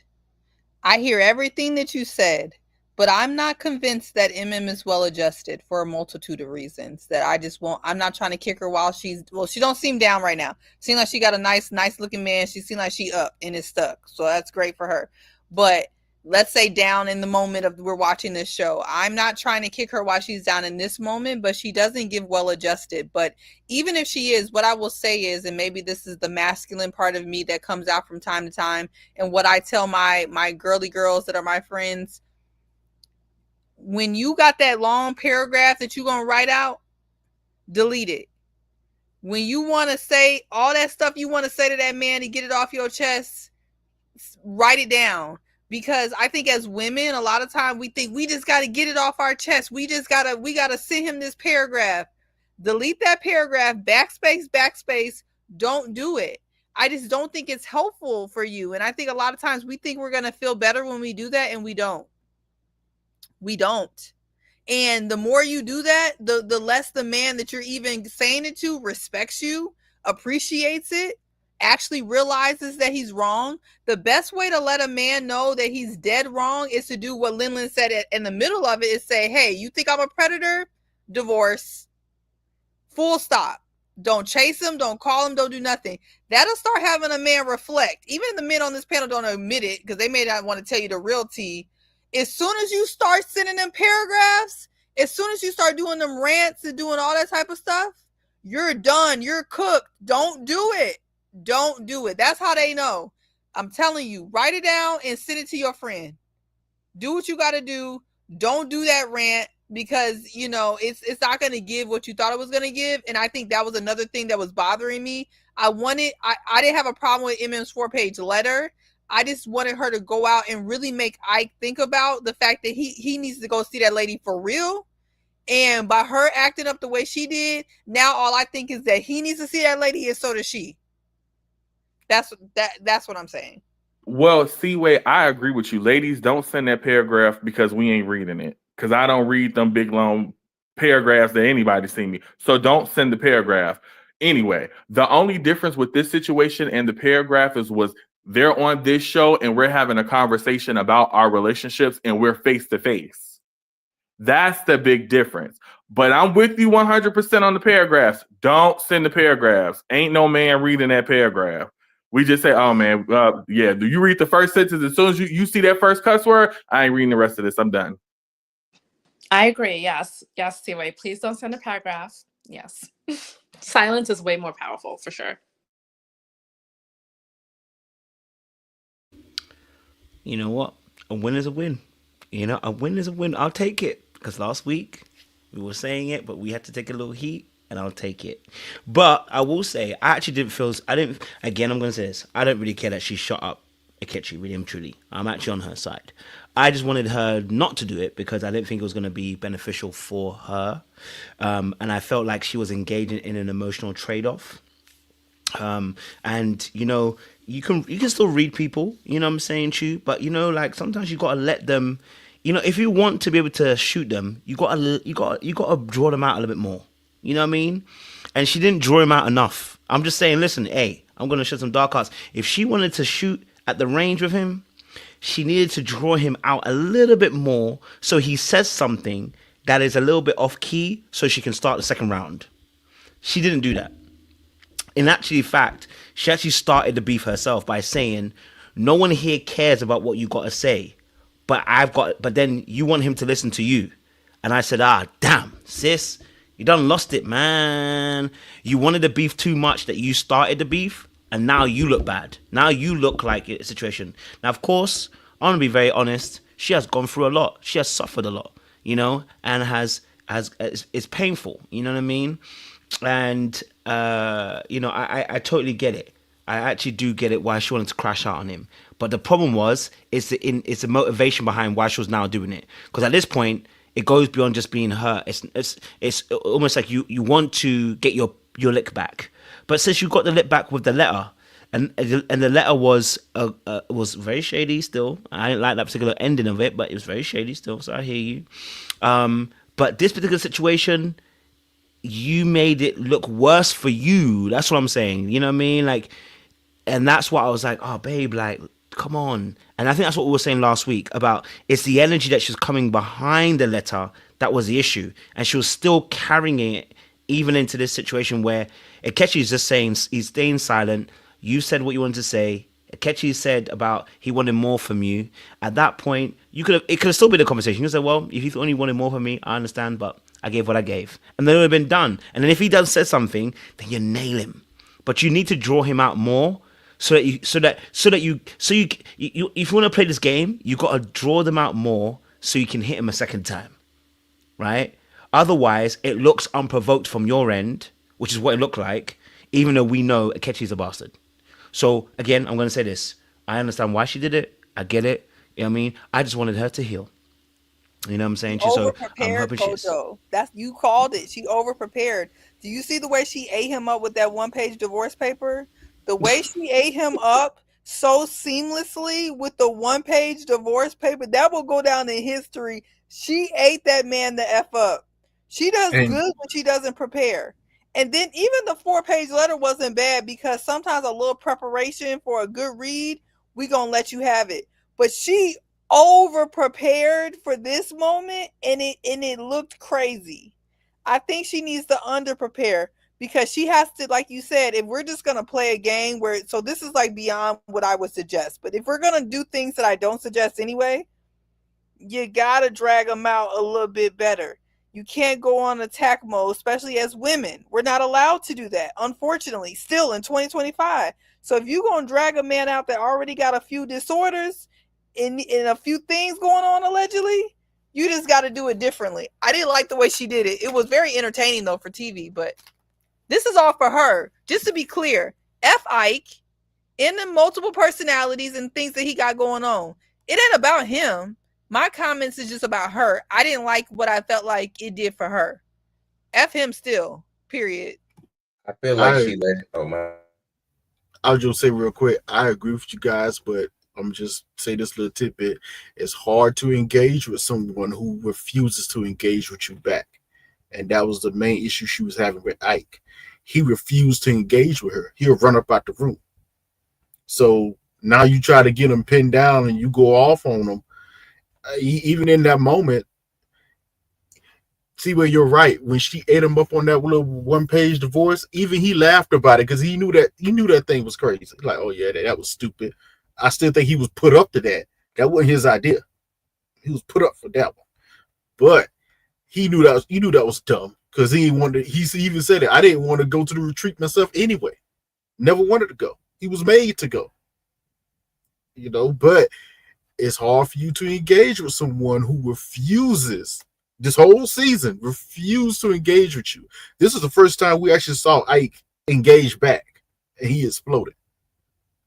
You know, so you can draw him out, but you got to be careful with who you're trying to draw out.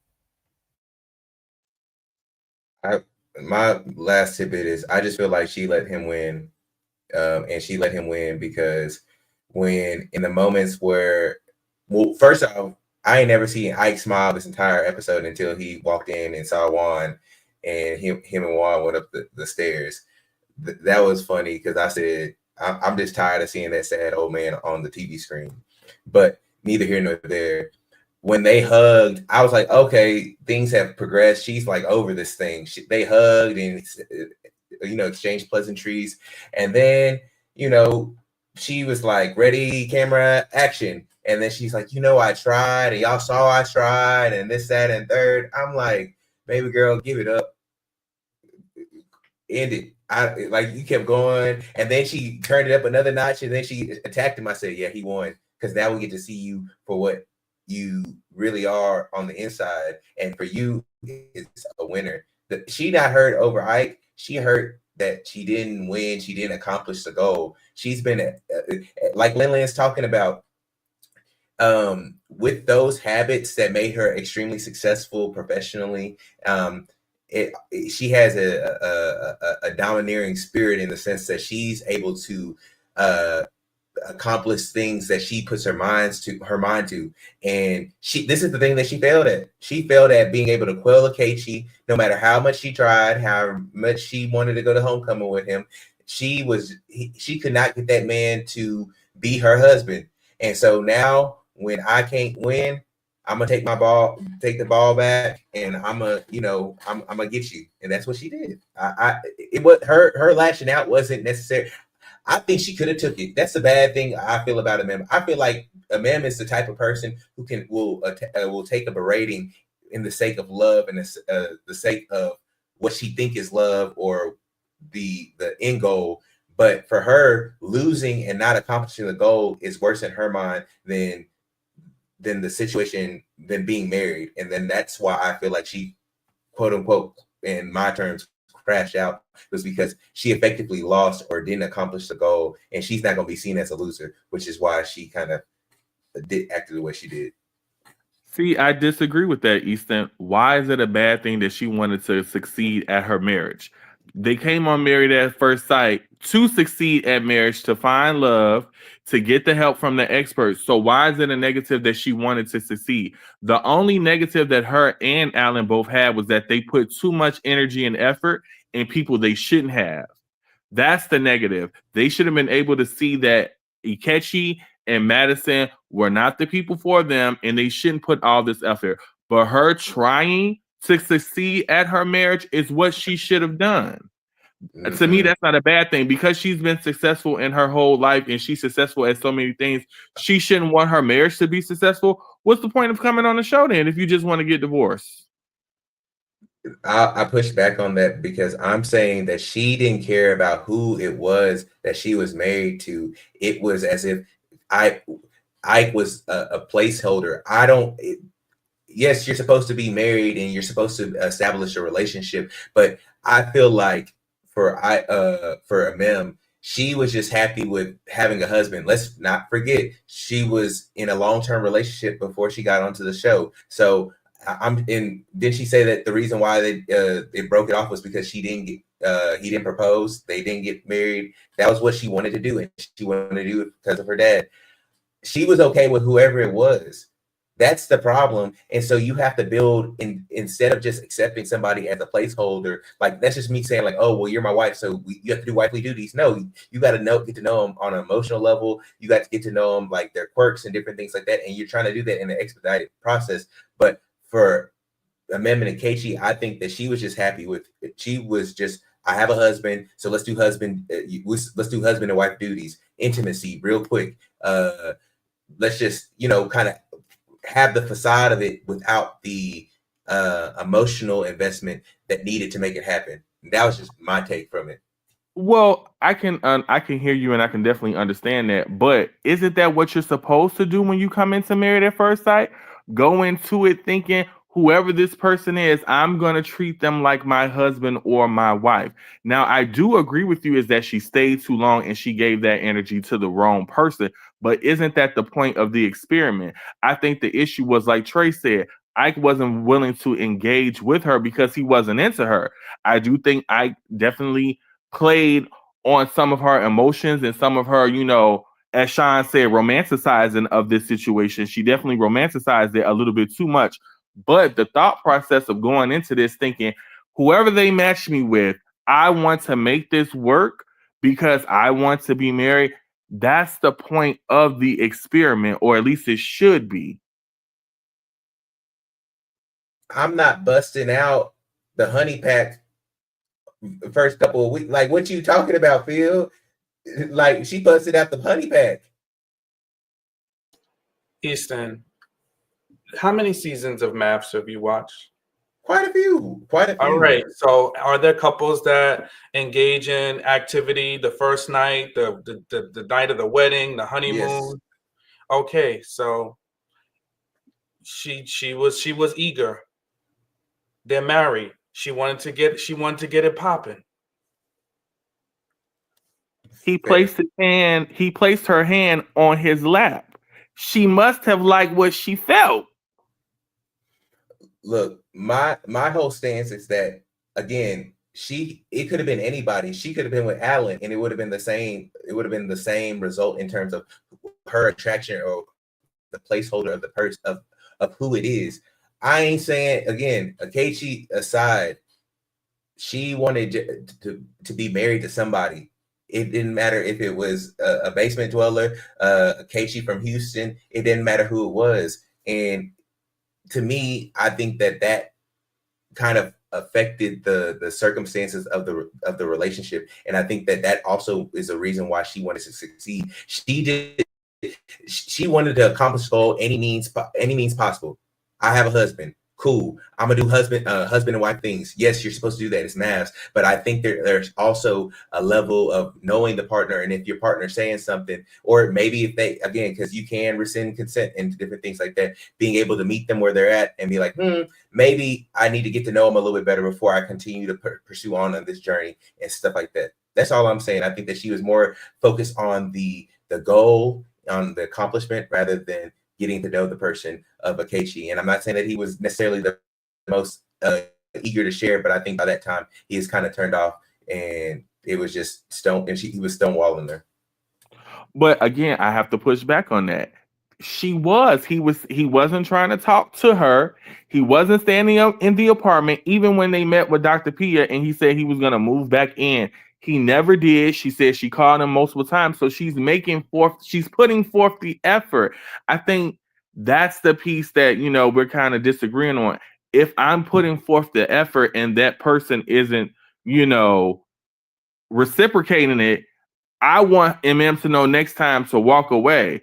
But I don't think it's fair to say she wanted to accomplish the goal of being married and having a successful marriage is necessarily a bad thing, especially with IKECHI when she tried to make attempts. IKECHI said, I don't like questions. Well, how the hell am I supposed to get to know you? Well, I want to do stuff with you, but you're not making no plans. You're not stepping up to the plate to make plans with me. So again, we kind of put her in this corner. Not saying she did everything right. I can agree with you on that. But if this is the experiment of going into this with the stranger and the goal is marriage, because I'm putting my trust in these quote unquote experts and producers, right?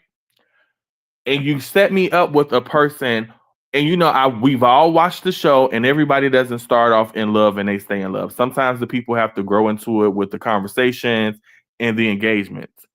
She was trying and it wasn't being reciprocated. And then she was being gaslit by the experts to keep on trying instead of walking away.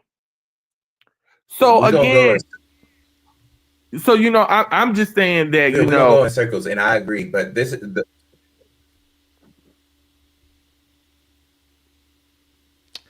Trey wants to jump in. Go for it, Trey.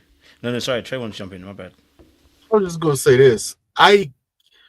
We kind of talked about this offline last night. I understand when Issa's point when he's saying EMEM just wanted to be married. It don't matter who it was. She was showing some characteristics that just wasn't going to be healthy, regardless of who she's going to be put with, because she just wanted to be married. The problem is, I don't think we can use that on EMEM in this situation, because you can apply that to every contestant on this show, because they came on this show to do that. Number two, I'm with you, Phil. EMEM kept trying, and I don't knock her for trying. But at what point do you cut your effort when you're not getting it reciprocated? It's really what the question is going to come to.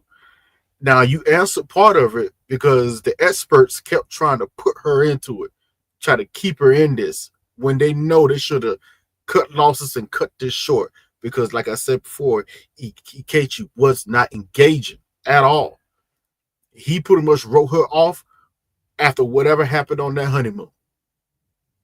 It was clear as day. He wrote her off. Whatever happened on that honeymoon, he was done with her. It ain't working. It ain't happening. And some of it probably his fault because he did admit, yeah, I took her head and put it on my thing. She definitely liked what she felt because she was like, oh, yeah, I want it now. But whatever happened with IKECHI, he was done after that. My only question for MM, the reason why he kept frustrating me, I'm like, MM, you are not a foolish woman. You are very intelligent. You know this man is stonewalling you. You know this man is acting like he doesn't want you. Why are you still trying so hard? Why? It's time for you to cut back and cut your losses a little bit, even though the experts was trying to keep you in it, which was crazy.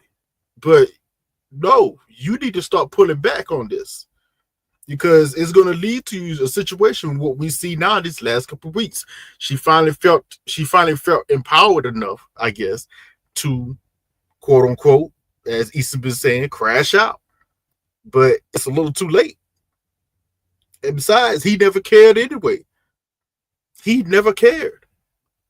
So it's like, all right, that's what my only question has been. At what point, and this go for all any other couples, because you can apply this to Alan too.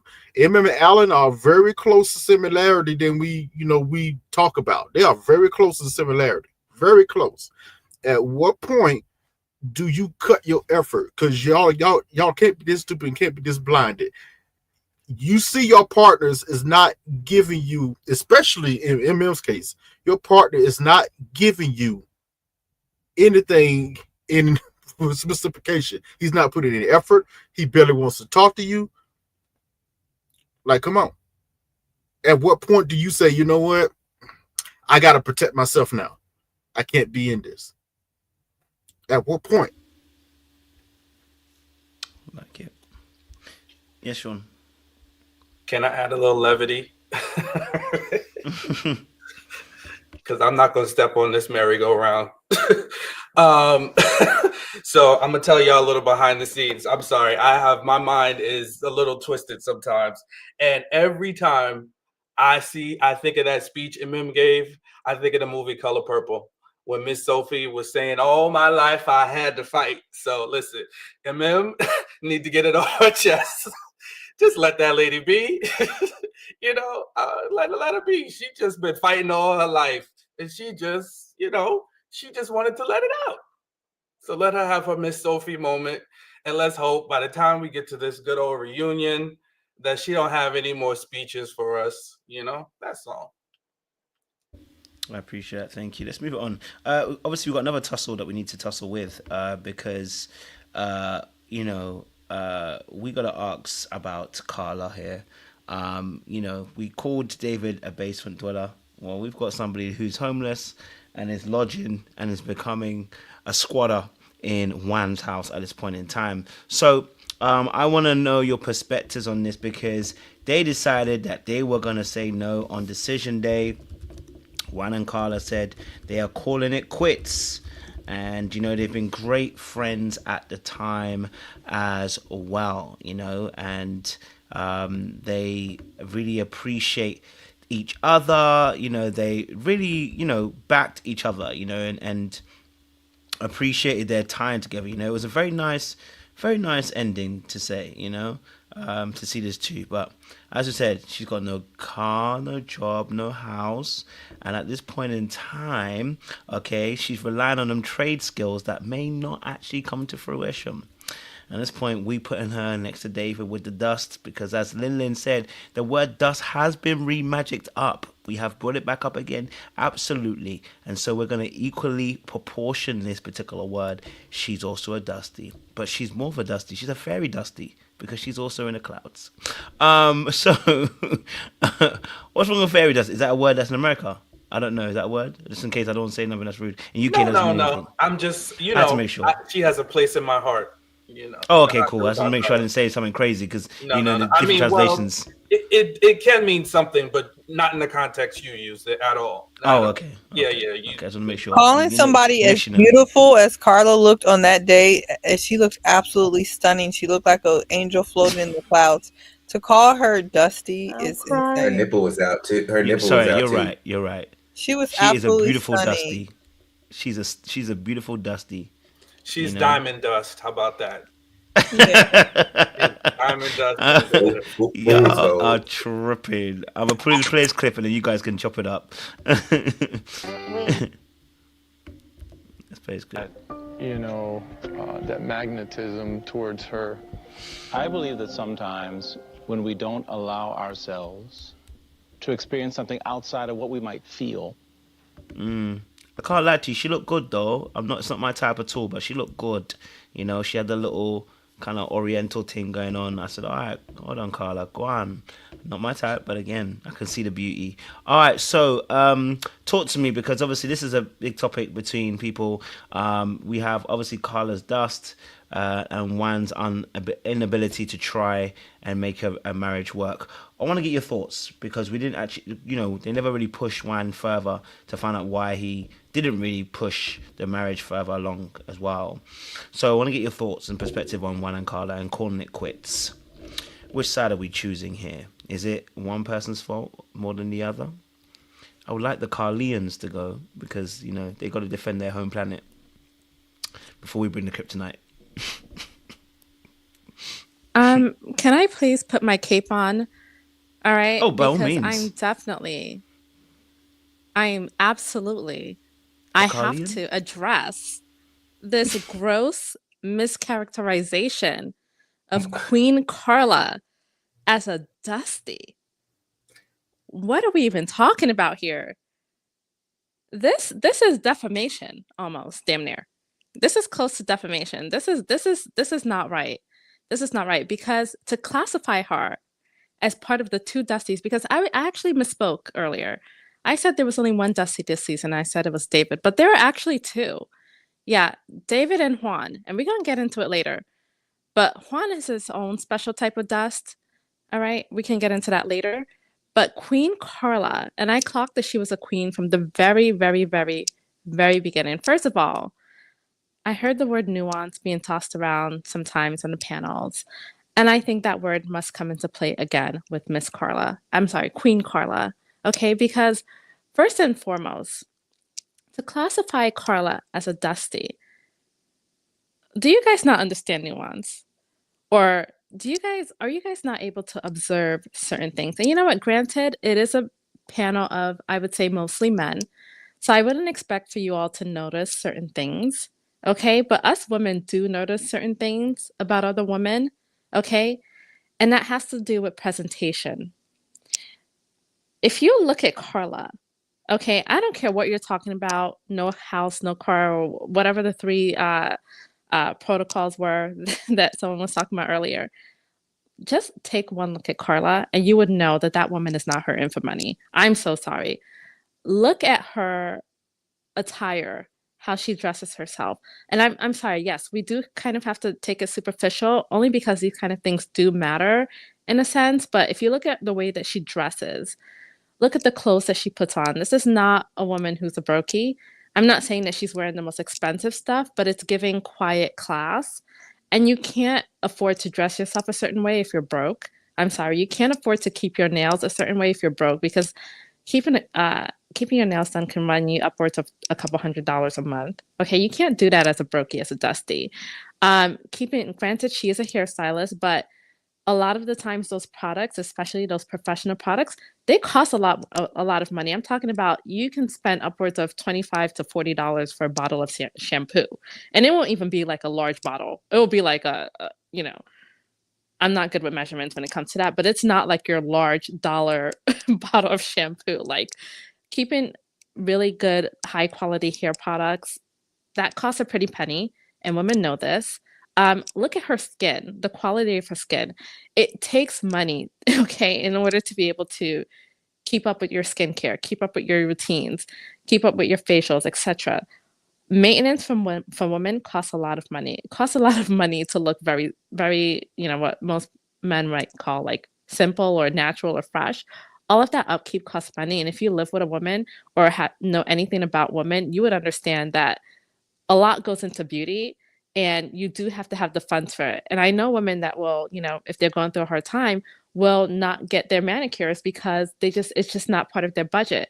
And to be honest, like that kind of stuff, it all does add up. And if you look at the way that Karla presents herself just superficially, she's not broke. She's not broke. And it's not giving like Instagram, faking riches kind of thing. It's like it's like the little things that you would only notice if you know what it means to like upkeep yourself. That woman is not broke. She's doing fine for herself. She might be in between homes, but she's definitely far from a dusty. Okay. And if the only reason we're classifying her as a dusty is because she has some stuff in storage, let me tell you who actually was a dusty. Christina from seasons and seasons ago, who like was married to Henry and now she lives in Mexico and like they pulled up to her storage unit. She was given broke. She was given broke. Karla, no. But you would have to know a little thing or two, and you would need to understand nuance in order to really see that. And again, it's mostly men, so I wouldn't expect y'all to really understand. But beauty costs money, and you need a little bit of money to look as good as Karla does. I mean, she is kind of a natural beauty, but yeah. Tag me in, coach. Wait, the Karlians have to speak first. We have to allow them to defend their home territory before we invade. Please. You call us? The Karlians. Gotta let the superhero race defend themselves. Part of us too, Latoya. All the brothers, calm down. I'm not used to before Latoya asking what you say, Sean? He said you're not on the planet. Them, but you're part of us too. You didn't jump ship. You're right. I'm definitely. No. You sent her to Earth. Are you forgetting that you sent her to Earth? Yeah, you got to write her. You got to write her plan. Remember that, Sean? You had to send her to Earth about what she was saying last time. I don't recall. I'm playing. You're not going to gaslight me. I don't believe nothing Easton says, so forget it. No, Latoya said she's going to write her plan. She's going to get it together.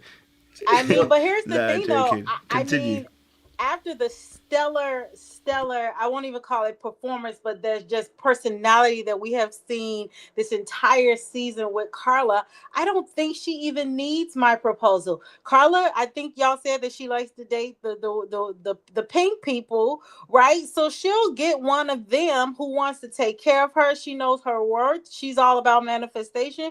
Karla's not going to stop until she gets exactly what she wants. And the great part about it is that she's going to bring a lot to the table in terms of who she is as a person, right? Her emotional intelligence, the way that she was able to communicate when they were going through like where they're going to choose each other. Like she flat out said, like, I like affection. This is what I want. That was what was missing. I know so many people who wouldn't have even been upfront like that for fear of wanting to not hurt someone or whatever, all this stuff that doesn't matter. Like kudos for her and you guys said like we don't know why the judges or whatever they're called, the experts stopped dealing with them because Karla was just never the one to play with in general. She might not have a job or whatever y'all want to say, but she knows who she is. She knows her value. And a lot of people could stand to be like that to make them more valuable in their relationships. She was the absolute standout from the entire season. And really, because we know that she's a bad entrepreneur, the only problem that she'll have going forward is if she does not know how to put her value and package it into a business. That'll be her struggle, but I'm sure her pink man is going to help her get to the finish line. Not worried about her. Kudos to her. And you saw how she was like, on to the next. That energy. We need more of it. Continue, Karlians. What I'll say is what I've been saying. Broke is not just when I call somebody a dusty, and when you look at over the years now we've been on here, wow, time flies, that I've called people dusty is a mentality. And there's nothing dusty about Karla. Karla is rich in spirit, rich in class. Like Lin said, dust comes with a certain level of low vibrational activity. Carla and her sound baths are literally floating on a very high vibration. She is not floating with low vibrational activity. She ain't rolling around with Madison. She ain't rolling around with David. She keeps it cute with Juan. She ain't saying everything that she can say about Juan because she wants to keep it cute. People actually need to let her live and let her rest, because I'm pretty sure she knows some tea on Wancho. Okay, she know why Wancho ain't right. But you know what she do? Does she expose why Wancho ain't right? Sure don't. She don't tell it all because she don't have to, because she's a queen. The way she came into that place, I'm with Linlin. Y'all think she broke? Y'all are sadly mistaken. That's number one. But broke is a mentality. Broke is a spirit. The people who I've called dusties are like Gil, trying to count women money, dusty behavior. The folks that I call dusty is because it's not just because of lack of funds. It's because of the way you moving. It's because of the way you're moving. So I just want to say, Carla's a queen. She done kept it cute on Juan. People need to let her be grateful for that, and just understand she's beautiful. She was stunning on that day. She made sure that she recognized that she deserves better. She deserves better, and she's going to get better. I mean, I'll get on Juan later, but I just want to say Carla is a queen. And to me, if you don't like Carla, you got a problem with Carla, one, you're probably not a girl's girl, and two, you probably hating. Because she's a baddie. And she has a beautiful spirit. And to me, I'm all about spirits. Forget the external. That fades. All of that fades. But your character, she has amazing character. And to me, that's what matters.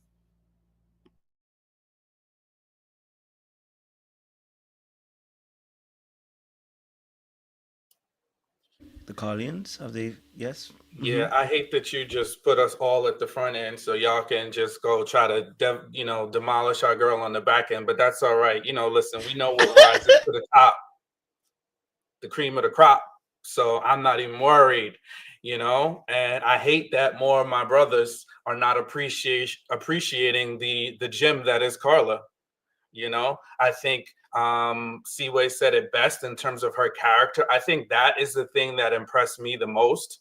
Her character, her ability to articulate herself, her ability to speak truth. She did a good job of reeling EMEM in at that 1 month anniversary dinner. She also did it again here when EMEM had her, Miss Sophie moment. She reeled her in again. I think she's a good supportive friend. She called out Madison when they were at the, down at the couple's vacation. I think those things are invaluable. And she has a skill set and a trade that, can be very lucrative. And all of y'all was saying she wants to stay with Juan because she needs a place to stay. She was the first to go when she said divorce. So clearly she's not worried about where she's going to go next. And I highly doubt she was expecting Juan to pay her bills. And lastly, I'll end. She executed flawlessly.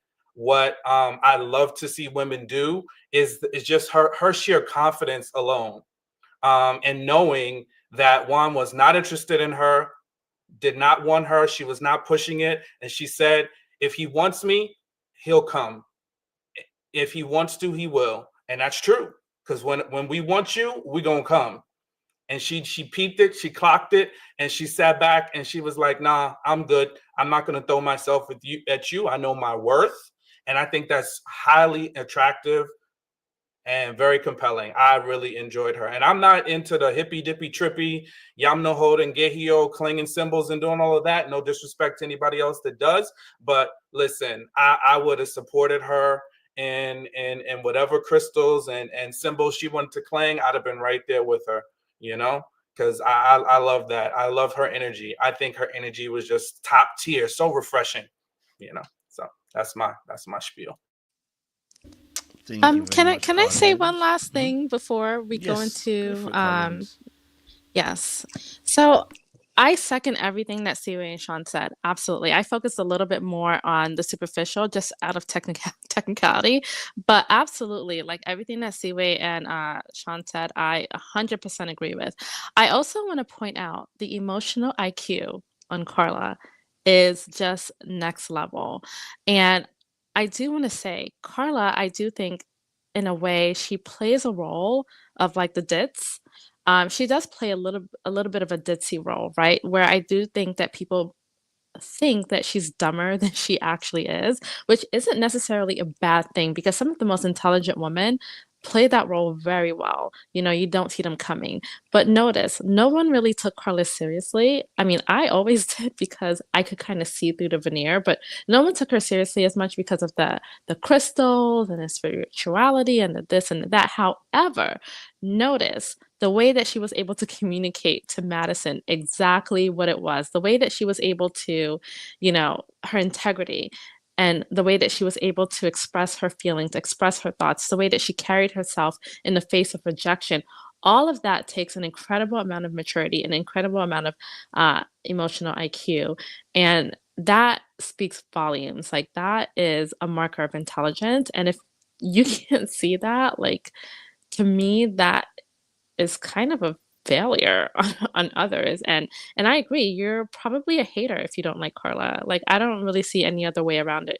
You're probably a hater, and I hate to say it, but you're actually no, I'm not gonna I'm not gonna say it. Let me just stop there. But yeah, that's it. Haters. Round one, fight. Round one, fight. So come on now, get to hating, get to talking about superficial stuff, her money, her house, her car, her job, and that's not superficial. But I hate you're already trying to limit us. Wait, let's do this in order. So we got to do this in order. Who wants to first go up to defend against the Karlians out here? It should be Phil. Let Phil start it first. Hit it with the mantra. We'd like to step up to the plate because the Karlians have made a very strong case for why Carla is not a Dusty, but one of the superior beings on this planet. So I want to get your point of view. Let me know. Carla has no job, no place to stay, and no plan. I think it's hilarious that we are villainizing Juan for not liking Carla, but also being respectful towards Carla. I think it's highly interesting that we cannot accept that Juan had needs and wants that he wanted in a woman. And Karla didn't meet that, and he was respectful, but he's still the villain, and he's this bad guy, and all of these things need to happen to Juan. I think Carla looked lovely. Carla is beautiful. She looked great. She was beautiful. Beautiful woman. But Juan did not like Carla. That does not make him a bad guy. Juan not being interested in the crystals and the sage and the tarot cards does not make Juan a bad person. Juan is just not interested in Carla the same way Carla was not interested in Juan. But we forget that part, right? When she compared him to her cousin. So it was just on Juan not speaking up and not being honest. But we don't mention that Carla didn't say, well, I just see Juan like my cousin. So she stayed in this relationship with Juan expecting more, knowing she didn't see him but nothing but like her cousin. Carla is lovely. Yes, Carla has emotional intelligence and all that good stuff. But when we look at it, needs versus wants, right? The 80-20 thing, right? Is what we talk about all the time. Carla didn't meet that for Juan, and that does not make Juan the bad guy. I have been listening to reviews all day, and everyone is making Juan be this bad guy because he didn't like Carla. You don't have to like Carla. Carla is made for a specific person, and that person wasn't Juan. And in a season of David's and Madison's and Michelle's with bad attitudes, we should be grateful that Juan at least had enough respect for Carla not to string her along and play her. So when we talk about Carla is emotionally intelligent and, Carla is this great communicator, I don't remember Carla, trying to see what interests Juan and making forth that effort. Oh, when she said Juan gets up at 6 o'clock to work out and he never invited her, why you can't get up at 6? You ain't got nothing else to do all day. Why didn't you say, hey, Juan, would you be open to, working out a little later so I can join you? Or how about on your Saturday runs or your Saturday, little expeditions on your bike, your 6 miles? How about if I'm able to join you? So yes, Carla is intelligent. Carla is beautiful. Carla is lovely. But Carla wasn't the right woman for Juan. And it's crazy when a man says that this woman is not the woman for him. He's the bad guy, even when he's respectful. What did we want Juan to do? Turn into IKECHI or David?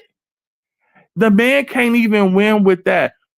Juan admitted when he was younger, he, suffered a lot. They had to migrate because of the instability in his home country. He had to see his parents work hard, his mom help out and do all that stuff. When he looks at Carla, he sees that same instability because Carla is unstable. We saw that storage unit. She quit her job on a whim, y'all.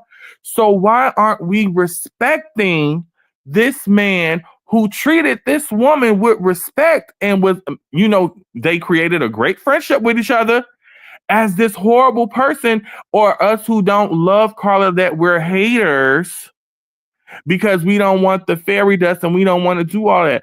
That's fine. Carla is great. However, Carla was not the right woman for Juan, and Juan is clearly not the right man for Carla. But that little speech she gave at the end with the experts, well, I'm going to find a man who likes me. We want you to. It just wasn't Juan. But you didn't put forth no effort just like Juan. That's the only thing I want out of this whole speech tonight. I want all of the Karlians, the Crystalites, that's the new nickname for y'all, the Crystalites. I want y'all to acknowledge that Carla did not put forth an effort, just like Juan didn't put forth an effort. And I digress. Thank you very much, Phil. Not too much on Carla. Beautiful. Not too much on Carla now. Before you get held in contempt, leave it alone. We're going to respond. Okay? Who's up to the next bat? I'll take it real quick. Fantastic. The Karlians are stressed already. We've got Sean tilting his head back. So, you want to be held in contempt? I don't mind holding you in contempt, Sean. I'm pulling a David since y'all like him so much.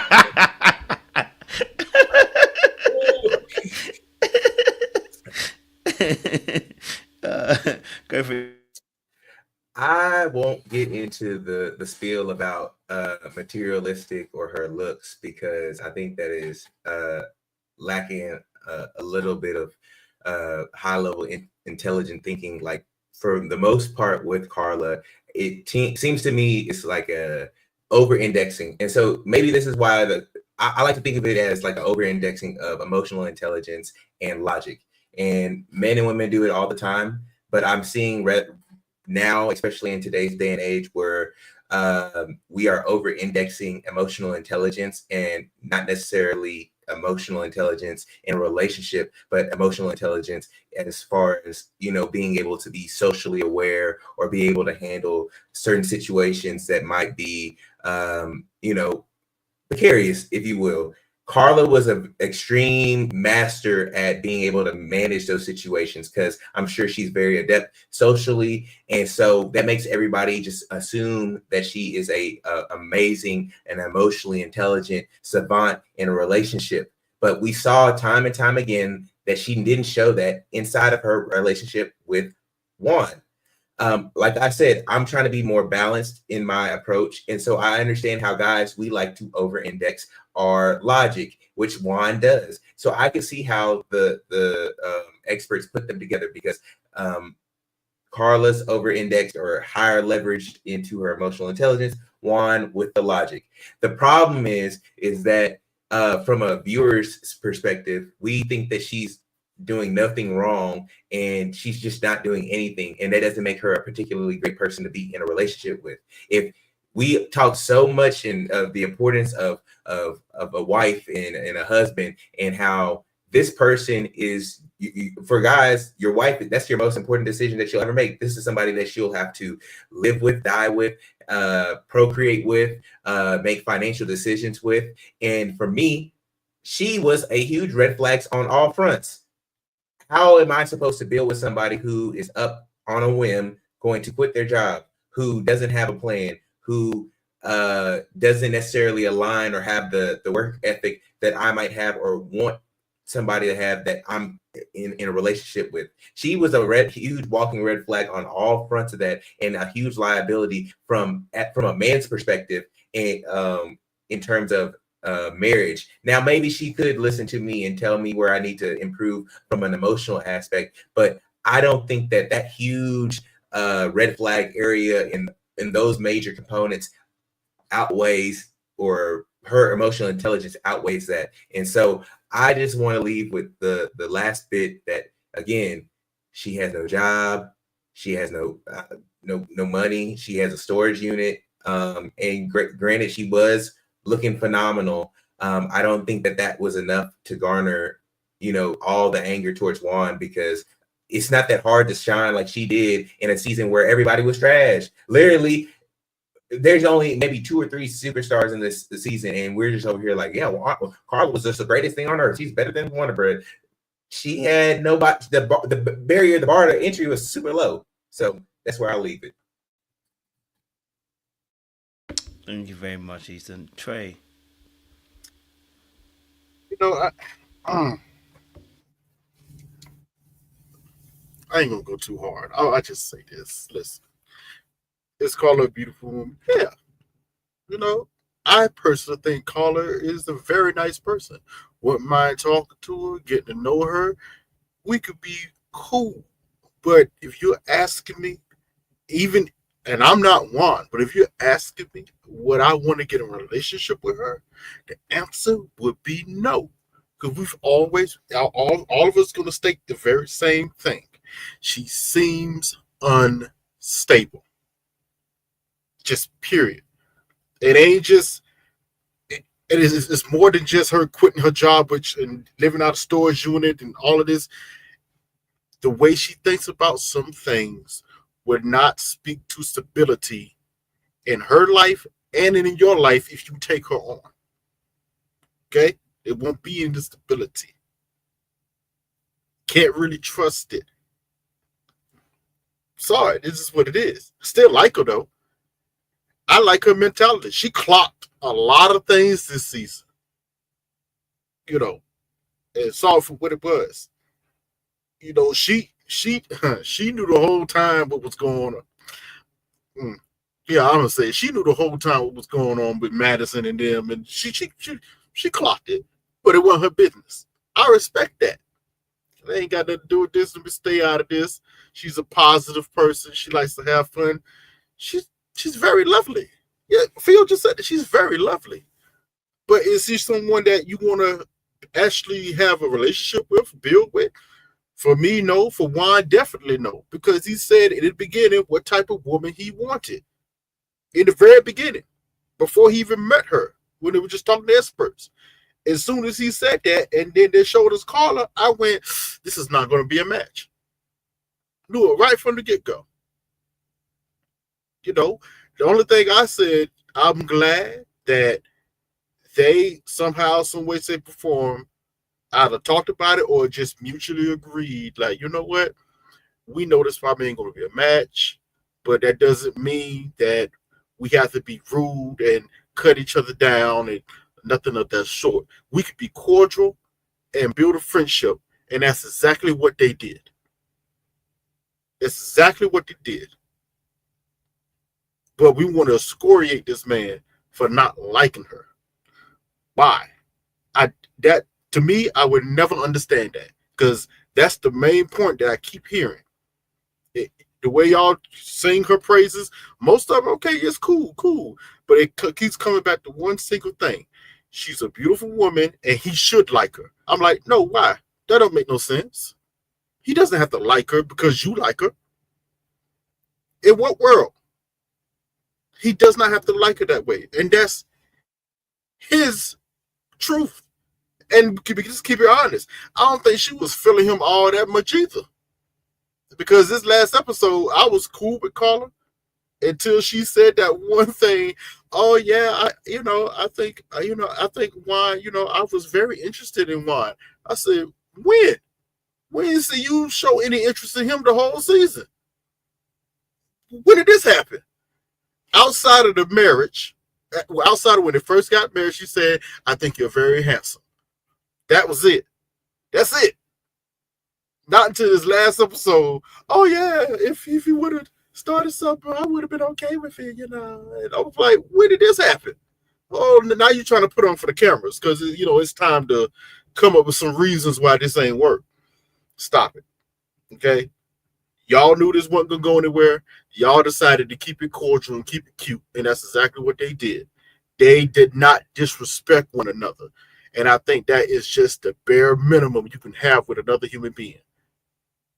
We don't need to, put blame or excoriate them, this and that and third. It doesn't need to happen. It wasn't a match. It's okay. The world is not ending. She can go on her little crystal retreats with the Lulus everywhere she want to go. To who wants that? It doesn't have to be him. I hope she does find somebody because, like I said, I think she's a cool person. But she's going to have to find somebody that truly matches her, that appreciates some of the things that she brings. This situation just was not it. She didn't match Juan, and the God's on the truth, I don't think Juan fully matched her either. Just let it go. Yeah, listen, look, I think, thank you again, champions. Look, I don't think Carla's that bad. You know what I mean? She's just homeless. And she's unstable. And, shoot, we might have to do some exorcisms. You're out here playing with these crystals.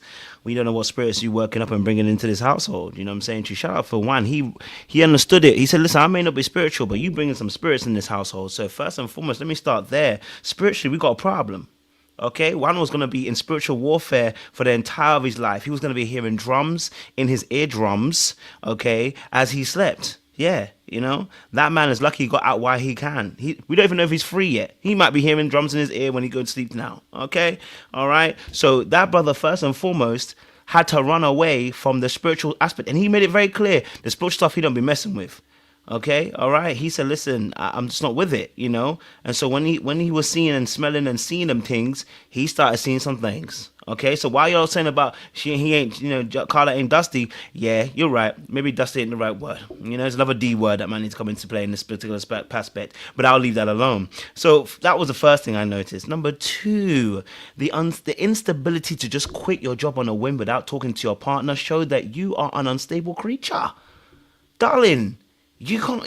You're acting as if you are the wind. You're not the Holy Spirit, darling, and that's why you're practicing what you're practicing. See, this is the problem we have with Carla at this point. You know what I'm saying? Like this whole just I can quit my job whenever I feel like because I got a trade. Yeah, you're about to trade homelessness. You can't trade homelessness because you're already homeless. You're right. Anyway, so obviously that situation for me was problematic. You know what I mean? Like. I just felt like, you just can't be quitting your job without actually telling your partner this. This is wild ass behavior, you know what I'm saying? Like, there's no care in the world for that. Number three, she got a vindictive streak in her. When the first argument they had about the water situation, she was vindictive of. She was planning and plotting on that man. We should have been scared. But, we didn't take that threat personally. But Juan, specifically, I think that's why he shut some of the things down, too. He realized this person of, apparently good character who's consulting with certain mediums and also is out here being vindictive. He's not a dusty. But, okay, all right, we're not going to call these people dusties that are operating with certain spirits and are vindictive in their spirit. Okay, we ain't going to call them dusties. But that was, for me, because we talking about her character, that was what I'm talking about. You know what I'm saying to you? There are high-level warlocks, spiritual powers and wickedness in where? High places. People look good on the outside, but in their art, they are dark, divisive people. So having an outer appearance to look like something means nothing. You know what I mean? So she can look good, and she looked good. I can't lie, she looked good. You know what I'm saying to you? She looked good. You know what I'm saying to you? She looked good. But the problem is, it's not the outside that we're counting here. So she can buy the $25 hairspray and the face paint or whatever she bought for $25. She can do that. There's a lot of people in the middle class region who actually look like they got money and are broke on a daily basis. Credit card is strangling them and hanging them from the roof. You know what I'm saying to you? It means nothing. You know what I'm saying to you? Yeah? You can look good and still be broke. It doesn't mean anything. You know what I'm saying to you? Yeah, ask Mike Tyson. He was broke. He was rich and broke. You can look like a certain thing and be broke after. So that means nothing. The next thing for me personally, when it comes to Karla, is, I want to put a little bit of praise on her. Listen, I think she handled this situation very well. You know what I'm saying to you? Okay, I mean, I know she didn't actually fully let the experts know what was going on between herself and Juan. But that's not a bad thing. It's not that you were lying, but you weren't lying. So it's not. She had an absolute reason and a context to lie about why they weren't actually working together. Because clearly she was covering for Juancho as well, isn't it? Because obviously she had his secrets, which we don't really know. We're only speculating. But she obviously was covering for him because she didn't really let the experts know why that situation wasn't working. But then at the very end, then had all these complaints that she wanted to let us know what was actually happening in the relationship. But you didn't speak up about it as we were going along. Okay, well, hey, character. She's amazing. You know, she's just mute. So, you know, what am I supposed to do about that? You know what I'm saying to you? And my last thing is to say this as well. You know, look, she might have a feasible reason as to why she has left her stuff not in a basement, but in a particular, how should I say, lock and key apartment. No, it's not an apartment. Is it a garage? Is that what you can call it? Isn't it an expensive garage? A storage unit, Kojo. It's a storage unit. An expensive garage. So it's a very luxurious garage that she left her items in, whilst obviously she was going to expect her husband to pay for everything. Whilst simultaneously, she also told us that she was willing to be paying for stuff when she spoke to the parents, but she got good character though. And then suddenly switched it to actually, no, she doesn't want to do that no more. So in the beginning, you was happy to tell the parents you was going to contribute your aspect, but then you want to quit your job and think you're not going to have to contribute. Darling, get your ass a job quickly because there's bills to be paid. Okay, there's bills to be paid. All right, okay. So listen, I'm gonna leave it there for the Karlians. You know, I think their visa has been denied. They're not gonna get no entry in, and we're building a wall. So she ain't coming in. I'm so sorry. I don't know if the Karlians have anything to respond with, but you're gonna have to pay that $5 million to get that visa in this place. Okay, I appreciate you. Well, that's not working out so well for the same person that initially rolled that out. So I don't think it's going to work for you either. I think it's going to crash and fail just like his did. However, I just want to clear up a few things. One, nobody is criticizing Juan because he did not want Karla. So that's not it. We are criticizing Juan for the way Juan shows up. So I just want to make sure that part is clear. Nobody is saying, oh, he has to like her. No, that's not it. We are criticizing him for him not showing up, not really putting in a lot to the process. The things that we've called him out about his toxic positivity, all of those things have nothing to do with Karla. So that's that. In reference to Karla, she has said it several times. I think sometimes we don't pay attention to things that we find irrelevant, or we just like to pretend they didn't happen because it doesn't suit our fancy.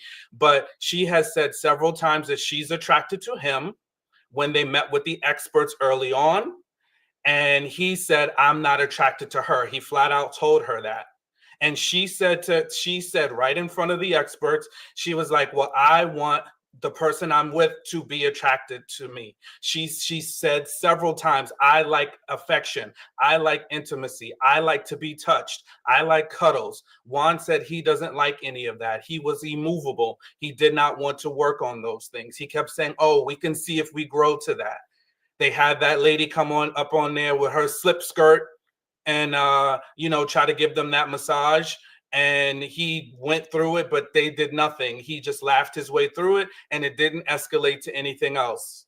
So she has been telling him she didn't wait to the 9th hour, but what she wasn't going to do is continue to beat him over his head and try to say, oh, touch me, hold me, give me a hug, kiss me, which she should not do, because that's knowing her worth.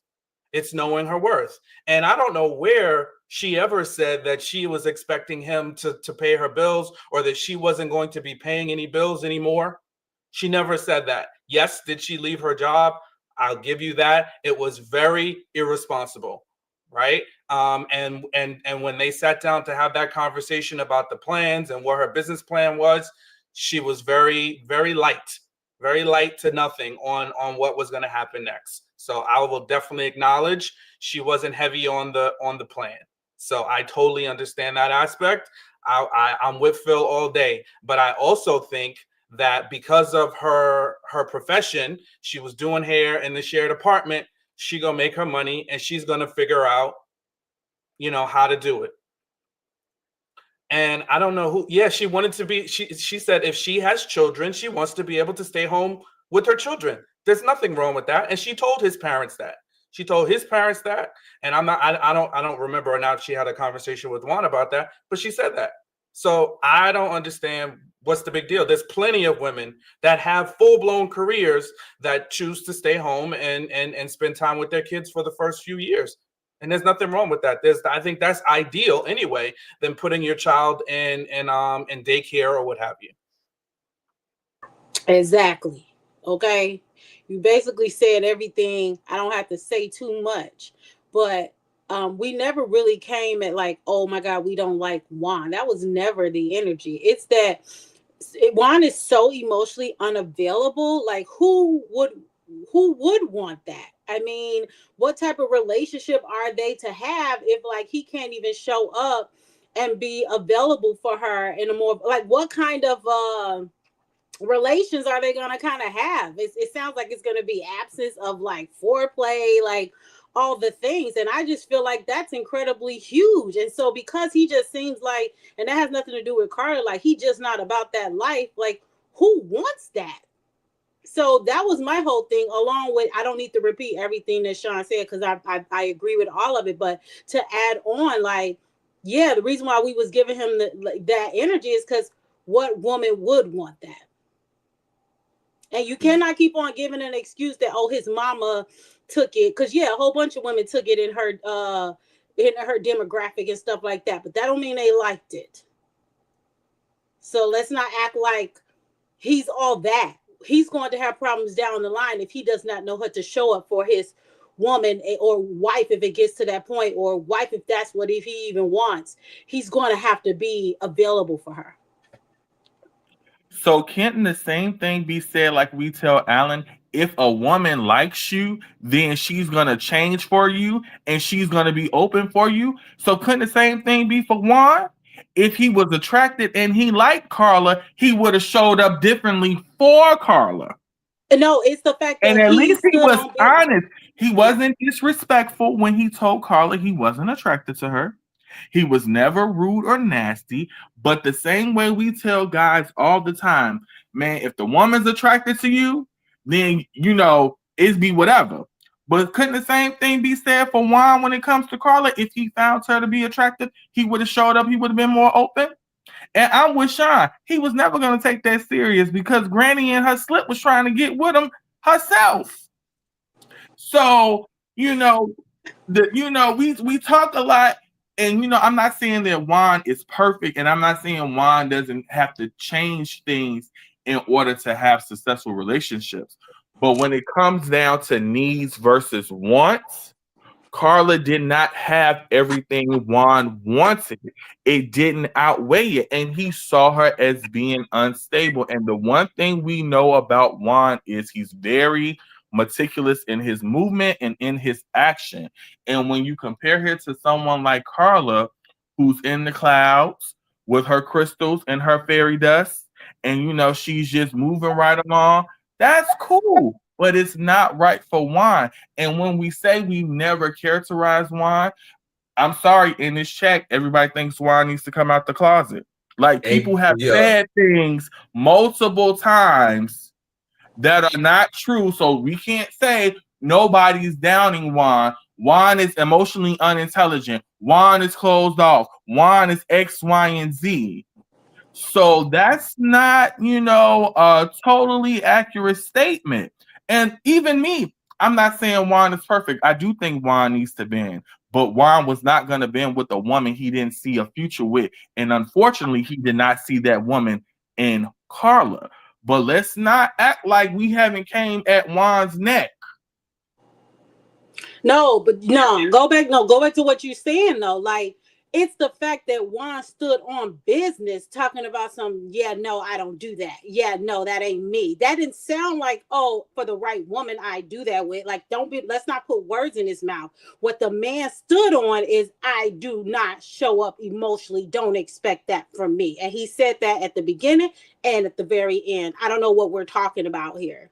But don't women do the same thing? If it's a man they're not attracted to and he sends you that good morning text or he sends you all that beautiful stuff like that, y'all be the first one to quick to say y'all ain't responding to that man no matter how persistent he is. But when the dude that you know you don't need to be with, but you kind of got a thing for sending you that text, you quick to respond. So what's the difference?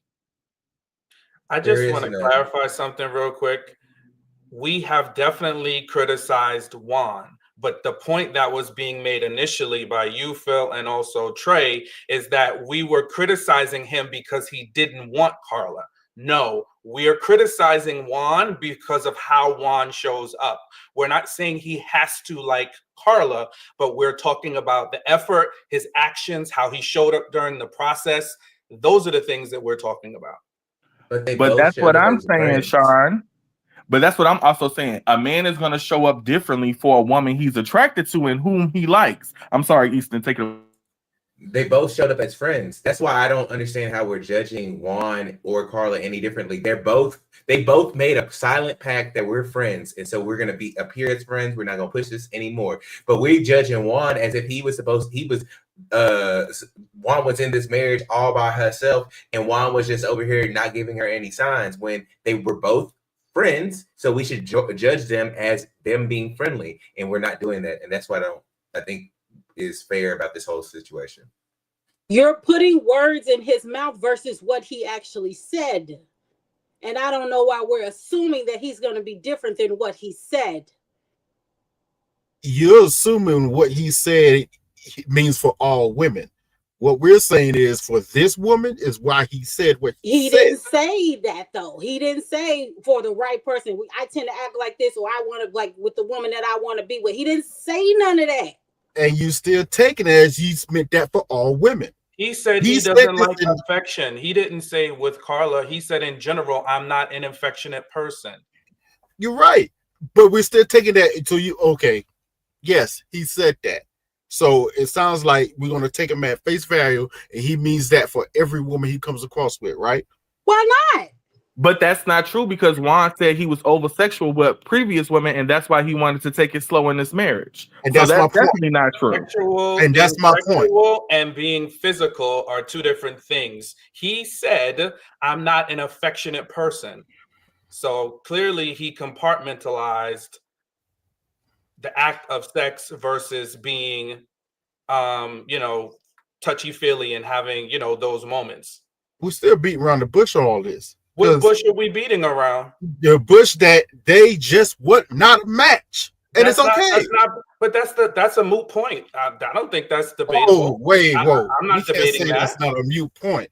Because we still trying to find reasonings why it's not a match. I'm not debating that. I have never said, oh, I think they should be together. I'm talking about his actions. In the first part of what I was saying the qualities amongst the other ladies that we liked about Karla and the things that she has that are valuable. Now we are talking about Juan.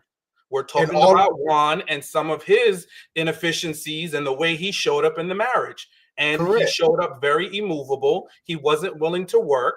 And hello, when you come to Married at First Sight, you're supposed to work. You're supposed to work with the person that you're meeting sight unseen. And there was like 10 different things. He's like, nope, no affection. Nope, I need my woman to show up and have a job. Nope, I'm not into the spirituality. It was like a no all across the board.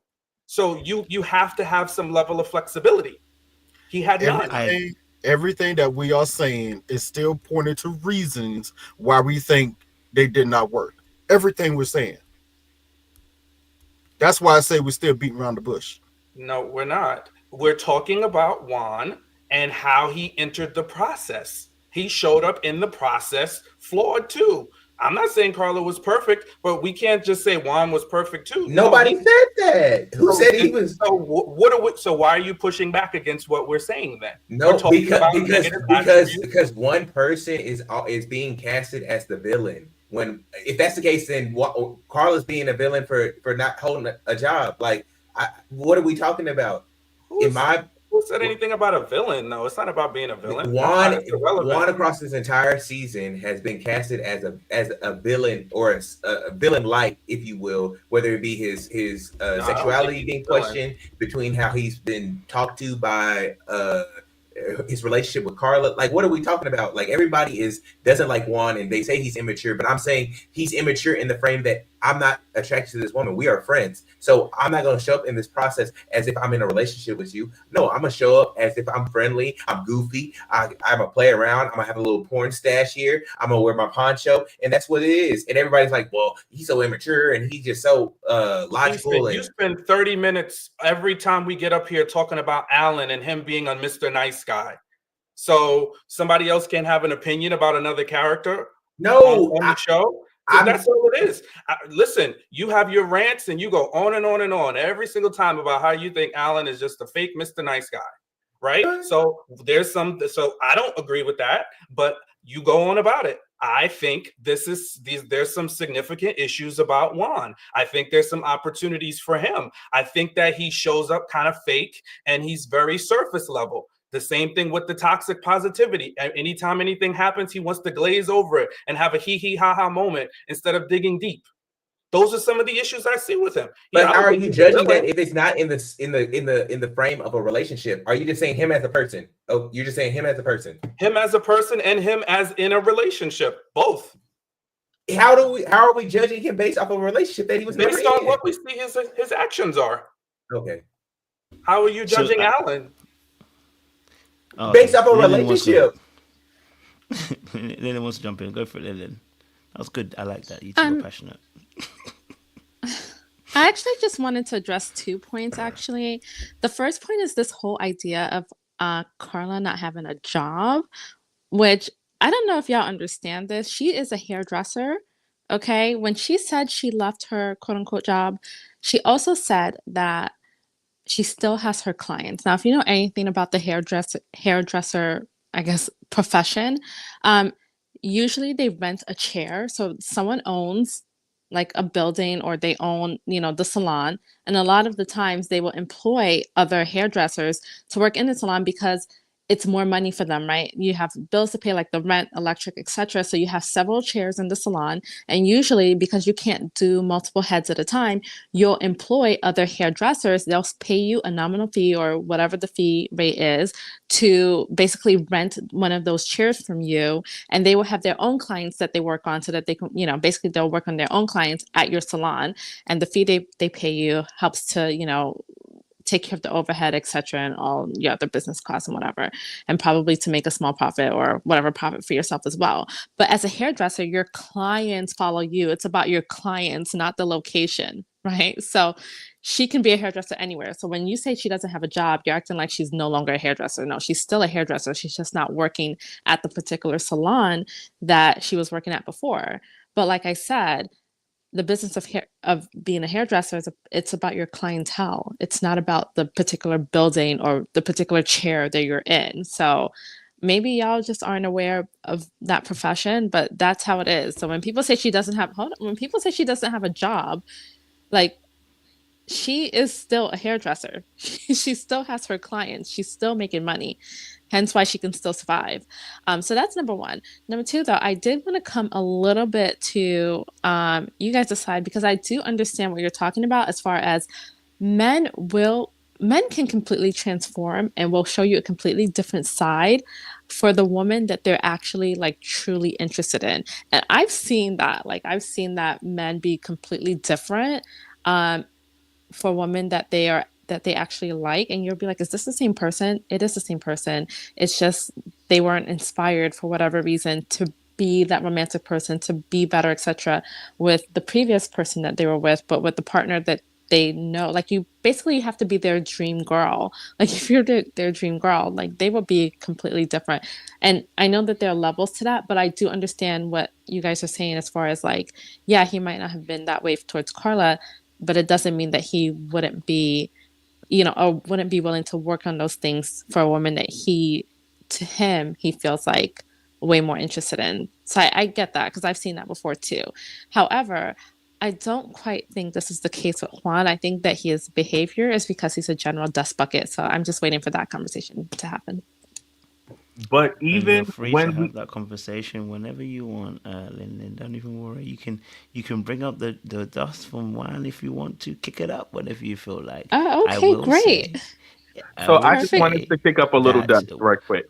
I will say, hold on. I will say that in this situation with Carla and the one situation, I get what my guys are saying. We're saying that we are kind of we're almost feeling like we're trying to put more weight on Juan on this situation when it should, and I hear it. We're highlighting things about Juan that he could do better, and I agree. I think there are things that Juan can do better. I think it's a case of both of them can do things better. You know what I'm saying, Chu? Right? They can both do some things better. And it's been right. There has been some claims made about Juan about the way that he sees Carla, and rather than just saying he doesn't fancy her. You know what I mean? We've heard those claims. So there are some of those comments that have actually come up. Now, in regards with Carla, I absolutely hear it. You know what I'm saying, Chu? Now, imagine a man told you he's a barber. I know you still be calling. I know you guys will be looking at him like he's a dusty. If he said he quit his job and didn't say, actually, I've got my, you know what I'm saying, and the clients that she had was one or two. Okay, yeah, and you gave her a whole plan, Lin, which I appreciate. Okay, you gave her a whole plan. Someone can give me a whole plan too. They can give me a whole plan too. How to have more clients when I do relationship coaching. But if I've not implemented that myself, yeah, it doesn't make a difference. That's your plan, not mine. So she actually hasn't done that yet. And if that was the case, she didn't need to come home and say she quit her job. She should have said, listen, well, I have quit, but I'm on the road. I've got my clients with me. I'm fully ready to go. I got my business. She didn't have anything. And that's why when Juan was asking her questions, she couldn't answer none of those things. She hadn't thought of it before she quit her job. Because again, this is why I said that about thinking about someone's going to cover you. Could you do that if you thought Juan wasn't gonna cover you? Probably not. You might have thought about this before you started. You know what I'm saying? Before she quit her job, she might have thought, hey, hold on a minute. I've got a house. I've got a lease, which she doesn't have. But she might have thought, I'll have a house and a lease and a contract to pay for. I can't just quit my job and be out and not have a plan, right? Otherwise, are we just saying she's a bit of an airhead? I don't want to label her as an airhead. You know what I'm saying, Jude? But I just felt like for Carla specifically, I do feel like she could have just, there's a few things she could have done better. But she's not the villain in this situation, and I think Juan would have showed up differently. I'm sorry, he cannot get deep with her if he does not fancy her. In fact, that would be irresponsible. If he started emotionally getting deep with her, he would have dragged her deep in emotionally places too. And then when he doesn't fancy her, she'd have been deep and crying because she felt like, how can you drag me this deep and you didn't want me? So he can't go deep. So it's going to look a bit more dickish from his side because he doesn't want her. So we have to give him that little bit of grace, Karlians, Give her that little bit of grace. And we still have not addressed the fact that she's operating with certain spirits. None of you wanted to touch that. I see that none of you want to touch that. She ain't got a job, but she definitely working with some spirits. What you got to say about it? Let her Karlian answer. I don't think there's anything to argue about that. It is what it is. You know what I'm saying? Like, I'm not going to sit here and argue every point. I think that was a valid point. It's just the same way. It's like you guys railed on about Carla, right? And all we did it was respond back to you in reference to that, and then also talk about some things with Juan. So it wasn't like as soon as you said things about Carla, we were having a fit. Oh my God, you're wrong. No, we just said our points, what we disagreed with, and then we spoke about some points that have to do with Juan. So at the end of the day, hey, I think that is a fair point. I'm not going to argue something that's a moot point. I don't think that's anything to argue. I think it's valid. I think it's valid that she was irresponsible. I said the same thing. I said that when I spoke about it. I think it's irresponsible that she just quit her job and then didn't have a plan. I said that about 3 times tonight. So yeah, I don't know what selectivity is about. It's not about selectivity. It's about, I can understand and concede. I'm not saying Carla is perfect. I just said I happen to like her, and I listed some of the qualities that she has. I don't think she's perfect. I definitely think she had her fair share of flaws. She was also passive aggressive. I can acknowledge that. I'm not like, locked into her. So yeah, I can see her flaws. I'm just hoping you guys can see some flaws with Juan. You know what I mean? That we can acknowledge that it's not about him not wanting her. It's about when you go into married at first sight. So take yourself out of a dating process. When you go into married at first sight, you're committing to a process to be open to try somebody that's very different than you and could be aligned with you in some ways based on what the expert says. And you're supposed to give it a trial run. There's things that you're supposed to test and try. He was unwilling to do anything, even down to adjusting the time that he went to the gym with her. But then he wanted to list it as a complaint and a reason. He was the one that wasn't really making efforts. He said, I want somebody that works out. But then you're not willing to adjust the time that you work out with to meet the person that you're with. Those things, you don't just pop up and now all of a sudden you meet the girl you like and then you're just flexible. I'm sorry, I'm a man, I've been with plenty of women. I'm me. Yes, do I have different variations? Or there things that I might be more malleable with a woman that I'm really in love with? Yes, but I'm still going to be me. I might be irritable, I might be sharp. Am I going to monitor it more? Yes, but I'm going to be that. I don't just show up as 180 somebody different. Juan is clearly a person that is very in his, even Easton said it, he's very logical. He's very focused on his business. His parents even said that. They want his partner to be blended into that business. And he needs to find a woman that is into that and that is willing to be malleable. But again, going in to get that in maths, that's very difficult.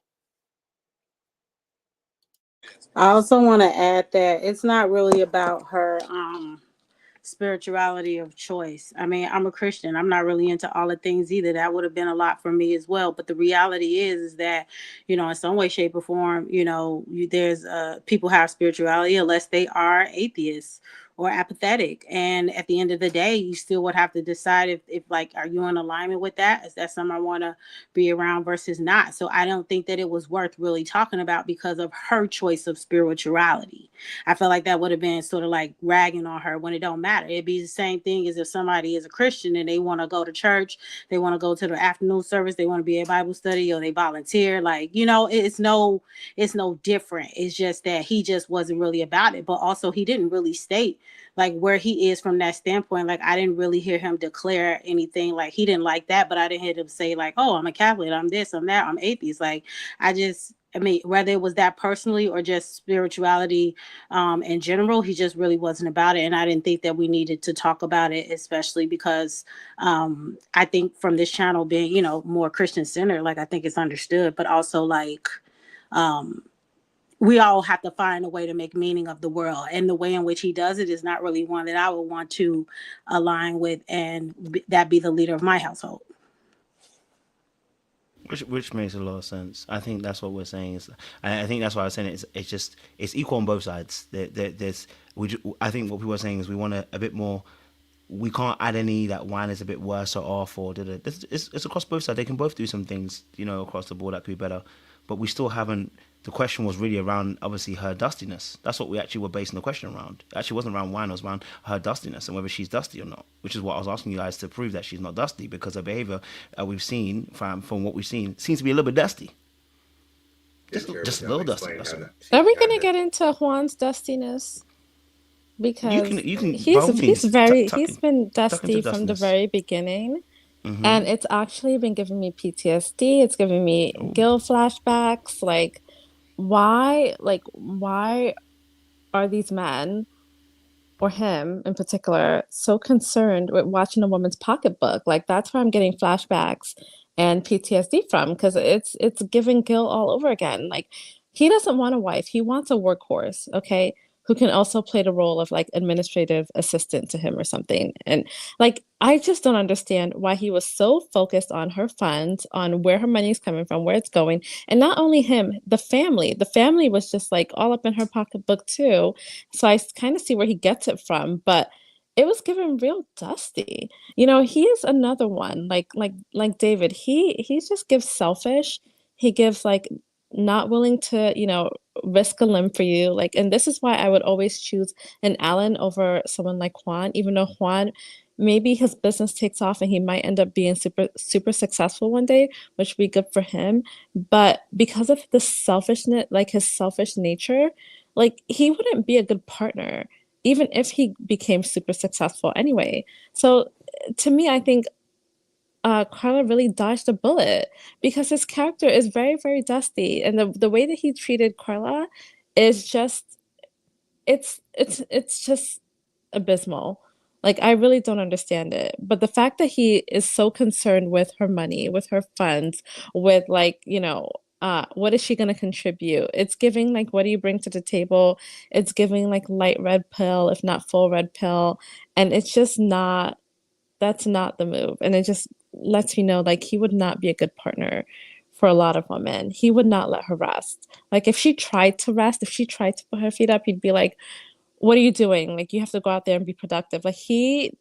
And I bet you he wants a woman who's also going to bring his children into the world, but he doesn't want her to rest. He wants her to be stressed out working and figuring out how to provide to his household. And I feel like he would be the type that would even want 50-50, even if he made way more than her. So that's where the just was just going around and around and around, and I just could not take it. Yeah. So I just wanted to talk about that because he's been the second dustball of the season. He's been really irritating me the whole season. On top of platitudes, I could not. I don't think maybe it's me. Maybe some of the people, the panelists, and maybe it's just a man thing, but how expensive Juan's clothes were. He seemed like he picked those up from Fashion Nova. And so, some people might not have the depth of knowing how expensive men's clothes are and how they could be, the shoes that he chose to wear, the pants that he picked out, the hand watch, the watches that he chose to wear. I mean, you could tell his wealth by the balding spot in the back of his head. Those are just indicators that, not many women might not know all that is in there. He's up there with Warren Buffett, if you will. And so many women won't know that. But at the end of the day, Juan has an entrepreneurial spirit. He has a track record, and the fruits of his family's labor shows that he has ambition to do something. He's working multiple jobs. These are all indicators that where he might not have it all together, he's not dusty. He's at least even keeled and level-headed enough to know not to in this economy to not just up and leave your job and go somewhere where your job is really reliant on conveniency, because maybe us men folk don't know that salons, they're at a central location. Everybody knows it's easy for your clientele to get there, or familiar for clientele to be there. And so having them go into unsafe places like warehouses of people that they don't know might decline the clientele, decline your overall P&L, and that might be an issue. But Juan, where he might lack in emotional intelligence, he makes up in logic and fiscal responsibility, and that's another issue that Karla's going to have to face, because again, she needed him and his space to do hair out of. So I'll just leave it there. I'm sorry, I gotta say one thing, because their shared space, not his space. Their shared space. His name is on the lease. No, better than Karla. It's theirs together. So it's not just she needed his. It's their shared space. She did. When they moved back, she was gonna where was she gonna move to? We don't know. So that was discussed. She might have had a new job. There's a lot of things if we speculating. There's a lot of options. She could have gotten a booth. She could have found another salon to work with. She also spoke about starting her own business. She said she had started an a whole lot of talk, but we didn't see it happen. Okay, she's also focusing on the 2 months that they have right now and what she is in right now. Like unfortunately or fortunately, this show, her being in a relationship and being picked by the experts, this is now priority because it's time sensitive also. So I get what you're saying, but yeah, probably after they got off the camera, like now I need to go to this, but because this is a 2-month process that they invested in, they only know 2 weeks before, this is now the priority. I have to get through this first. But I want to just say something that Lin said, because she really like wrapped it around in a bow for me, and why I don't like this type of person. Why it's like, and I know my brother don't look at social media, I mean, like this, whatever, but why acts like my brother? Like, he literally, my brother is like super degreed, like we all are. That's where we come from. And he chose a woman who was under him, and even though she had military experience, and she like wanted to sell hair when like the hair thing was really popping off real big and everything. Another reason is because she also had his child, unmarried, I might say, that I didn't like, but unmarried. And so my brother literally like belittled her, made her feel bad. It like wore at her self-esteem. So she couldn't even like get it going, because that particular work of selling hair, even though it's $1 billion industry, he made her feel bad about every day. Fast forward, they're divorced. So now he's with somebody else within 2 seconds, and she works a job that's more respectable to him. That's what it is. Not that the woman who he had the 2 kids with, unmarried, you know, that she couldn't do that, but he literally tugged at her self-esteem all day while he also had her kids. And I want to make a note of this, because we talk about, well, what if they had kids? He had kids. Like, her job is to be at home with these kids. She was so stressed out from feeling bad about what he was saying that this girl was literally trying to find a job within 2 months of the second kid being raised. And I'm just kind of like, what's going on here? And I would always tell people, I don't want to date nobody like my brother. Like, I don't want that kind of pressure. I don't want that type of man like at home who's going to make me feel bad about something that's not like legitimate for him. I remember I had a cousin who was like, makeup, what is that? What are you doing? I remember he said that I moved out of the house that same night. Like, what you're not about to do is disrespect what I think is my career and where I can bring money in, just because you don't understand it or society doesn't accept it. I'm not playing them type of games. And so Carla, if she would have stayed in that situation, that would have been the outcome of her being, or any guy like that, that would be the outcome if he does not do what she feels is a respectable job. And But if the roles were reversed, y'all would have the same opinion of a man. If a man was a barber and he had quit the barbershop, and he said he had a plan, and he was doing fades in the living room of the shared apartment, the women would have the same reaction that we're having. And if that same man did not have a respectable career, like you said, LaToya, it would be the same reaction for a man that we have for Carla. So that's where I wanted to go with it. If this was the roles were reversed and we were talking about a man quitting his job and doing fades in the living room of the shared apartment, the chat would be on fire. And a man, like women, are going to follow their barber. A good barber, a man is going to follow. But if he was doing fades in the shared apartment, pulling up to a storage unit, a cluttered, disorganized storage unit, he would be a Dusty.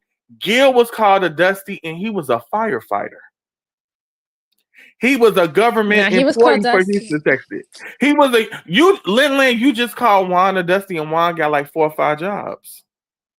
People are calling Juan a Dusty because he has a roommate. And still watching up this poor lady's pockets. Wait, still watching people are this little calling lady's Juan a pockets. Dustin because he has a roommate. He's a Dusty. Carla has a storage unit. If my brother was, I'm gonna end it at this because I gotta go because somebody's calling me. If a man was doing fades at the shared apartment, every woman would be on fire, yo. Y'all would not take a man doing fades in the shared apartment bathroom, in the shared apartment living room. Y'all would be going crazy, yo. So don't try to play us because we think that's not a good plan for Carla. Phil was Dusty. Gil was Dusty, I'm sorry, because he couldn't even come up with half the rent. He wanted to be a 50-50 warrior with Mirla while he was trying. And I had my cape on hard for Gil, me and Kojo alike. And I was unfortunately shamed because after the fact, he couldn't even pay half his rent. He wanted 50-50. She was even willing. He couldn't even pay half the rent talking about I'm gonna hit you back with it later. Later never came. So yeah, he's dusty. You can have a job and be dusty, by the way. Dusty doesn't mean unemployed. It means you lack financial savvy. You are, you know, your mindset is just backwards, where you're expecting things to just pop out of thin air when it's not realistic. So I'm not gonna sit here. I mean, Textbook Carla. wait, let me finish, because y'all haven't acknowledged one thing about Juan. We, and me especially, have acknowledged tons of things, several opportunities for Karla. But y'all have said nothing, acknowledged nothing. You want to just defend Juan to the cows come home, and not even say, oh yeah, I can see that is reality. Kojo, you saying you want balance? Ain't been no balance for the Juan side. Y'all just steady want us to concede on everything that's wrong with Karla. Everything Sean just said, just explain Karla and why she's dusty. And Kojo's question was originally, is Karla dusty? It wasn't in terms of the relationship, which I've always said I don't judge any of them based off of the relationship, because they were in a friendship. They had a silent pact. But the question was, is Karla a dusty? And then everybody's like, no, she has emotional intelligence and she was great and she showed them and she wanted intimacy and she's a high class woman that has lots of different business plans and concepts. She's dusty. The pandemic showed us that a hairstylist and a barber is an essential job.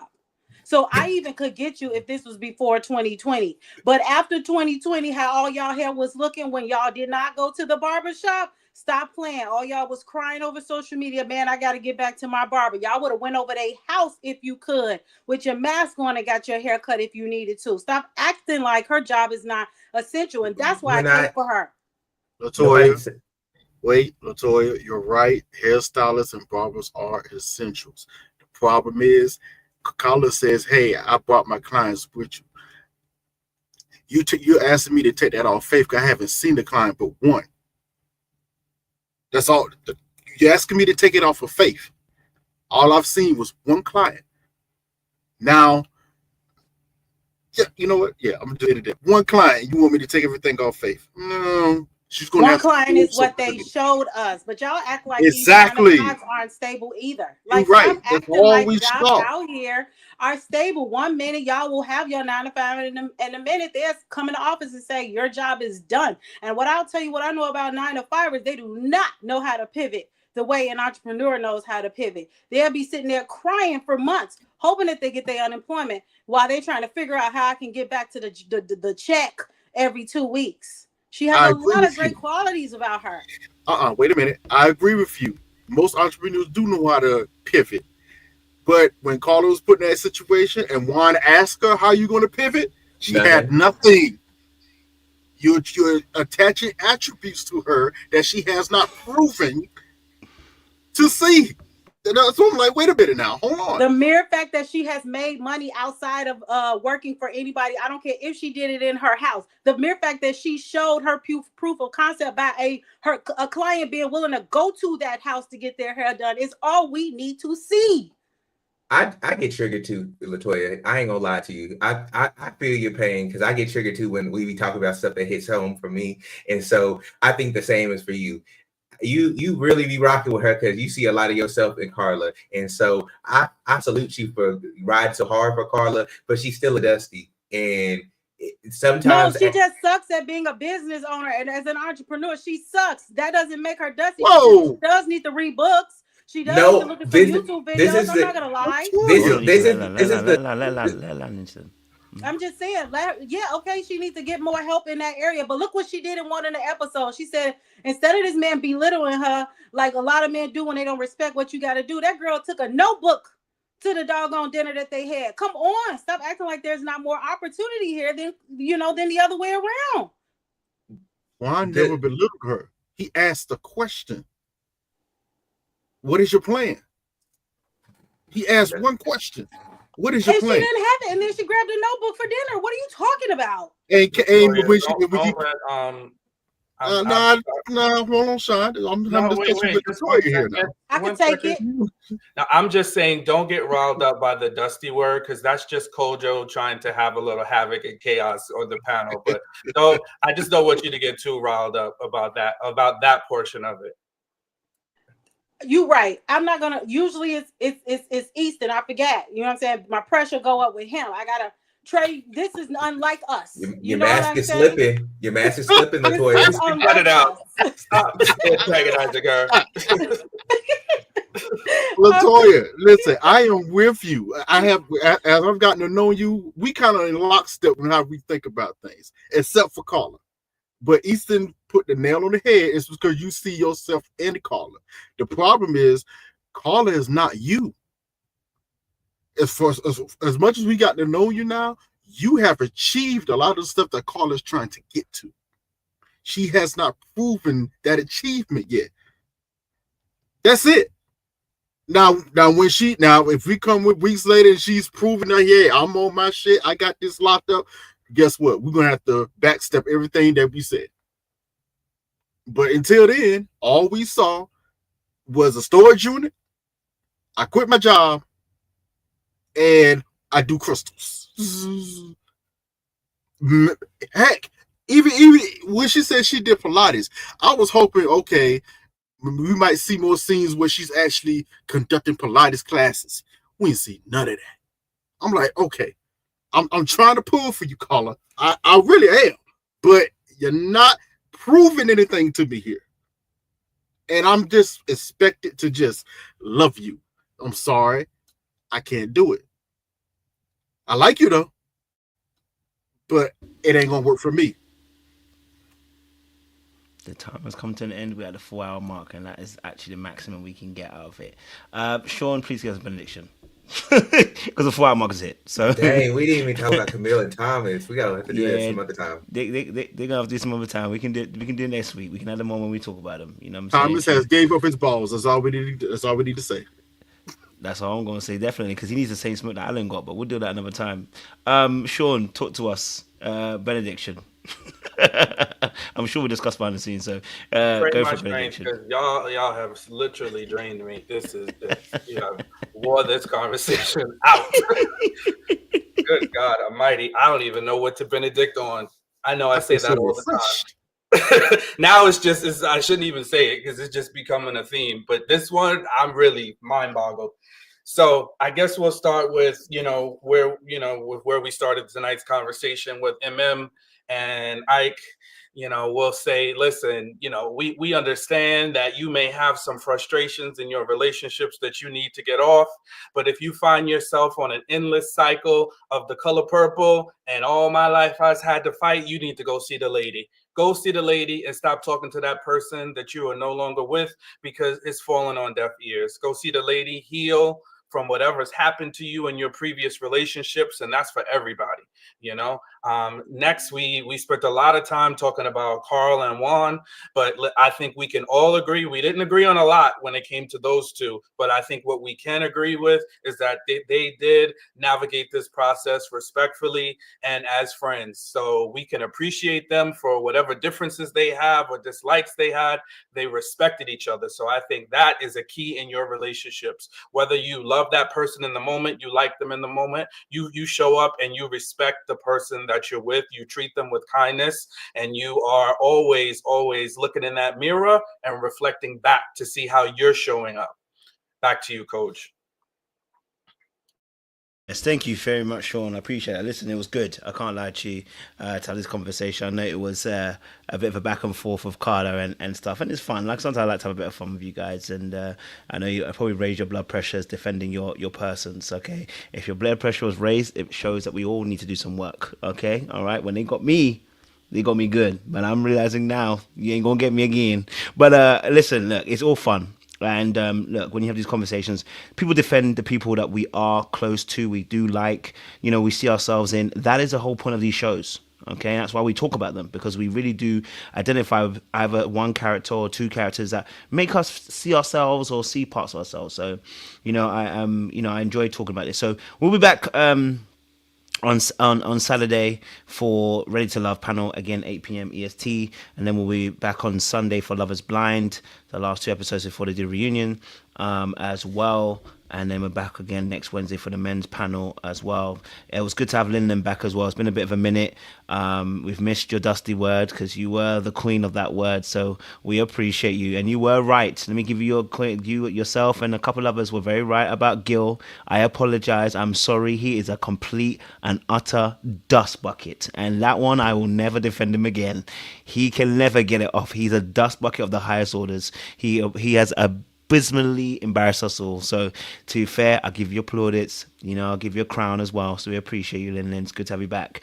Audience members, we will see you again on Saturday, and then we'll see you again Sunday and Monday as well. So when I do my lives for my coaching, okay, my coaching spots will begin to open again. I think at the beginning of probably the middle of March. Actually, I just want to take a break. My brain is frazzled, bro. I can't even lie to you. I'm trying to read as much as I can, and my brain is frazzled. So I'm gonna probably say middle of March.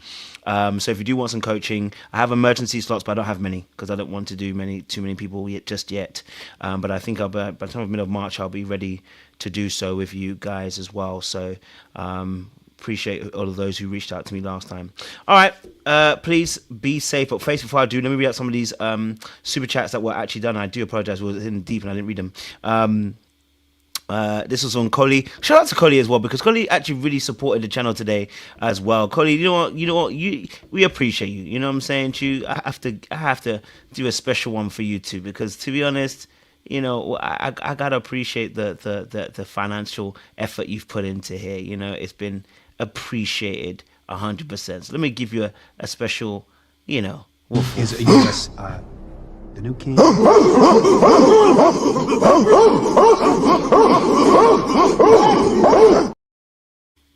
Appreciate you on that one. Okay. And she says, come through the shade, Seaway. Very dope. Yes, when Seaway came on with her shades, I appreciated it. Cody said, Koji, you're messy, but he did cheat first. So I think she's replying to the poll that I put up. Shout out to Cody as well for that as well. Appreciate it. Nola, as always supporting Mola. Thank you very much, and I appreciate you. I'll never see it for EKG. I had to read it again. I don't even like EKG. I love that. Collie also said as well, crying in the bathroom over a man you only kind of liked who didn't like you is wild and embarrassing. Shout out to you, Cody. I appreciate you. DJ said, listen, y'all trying really hard not to see Easton's point. Shay. Easton got that little fan in there. We appreciate you. See what I'm saying to you? You're going to gather the funds. You're going to gather up the peoples very soon, okay? You're going to have a fellowship. Carla walks in abundance, Cody says as well. She's supporting the Karlians and saying that Carla walks in abundance. We appreciate you. Kesha said, Juan came on the show to promote that airport app. You know what? I'm not even going to deny. Maybe he did, because I can't even lie to you. The wife situation didn't really pop. Ashley Renee became a member. Shout out to you. King's son as well became a member as well. Is that a man? I hope that's a man. You know what I mean? Because it's good when we have more men around here, So if you're a man, King's son, we appreciate you. It's good to have you on board. We like to have the men's around here. It's good value. Blue Lux also joined the membership as well. We appreciate y'all. Thank you for coming through with that as well. We honestly appreciate everybody who participated in tonight's live as well. We can't wait to go again on Saturday.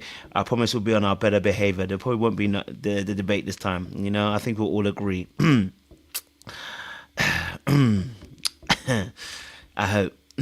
I cannot guarantee it. You know what I'm saying? I cannot guarantee it. But listen, we gotta go. And I appreciate y'all. Lynn says she never thought she'd get there. I hear it. Thank you, Lynn. You always get an apology from me. Definitely, no worries at all. But let's leave the people them. Are you done? Are you done? Yes, Karlians, are you done? Because Carla's still a dusty. Appreciate y'all guys. Stay locked, stay loaded. We'll see you again soon. Bye. You know what time it is.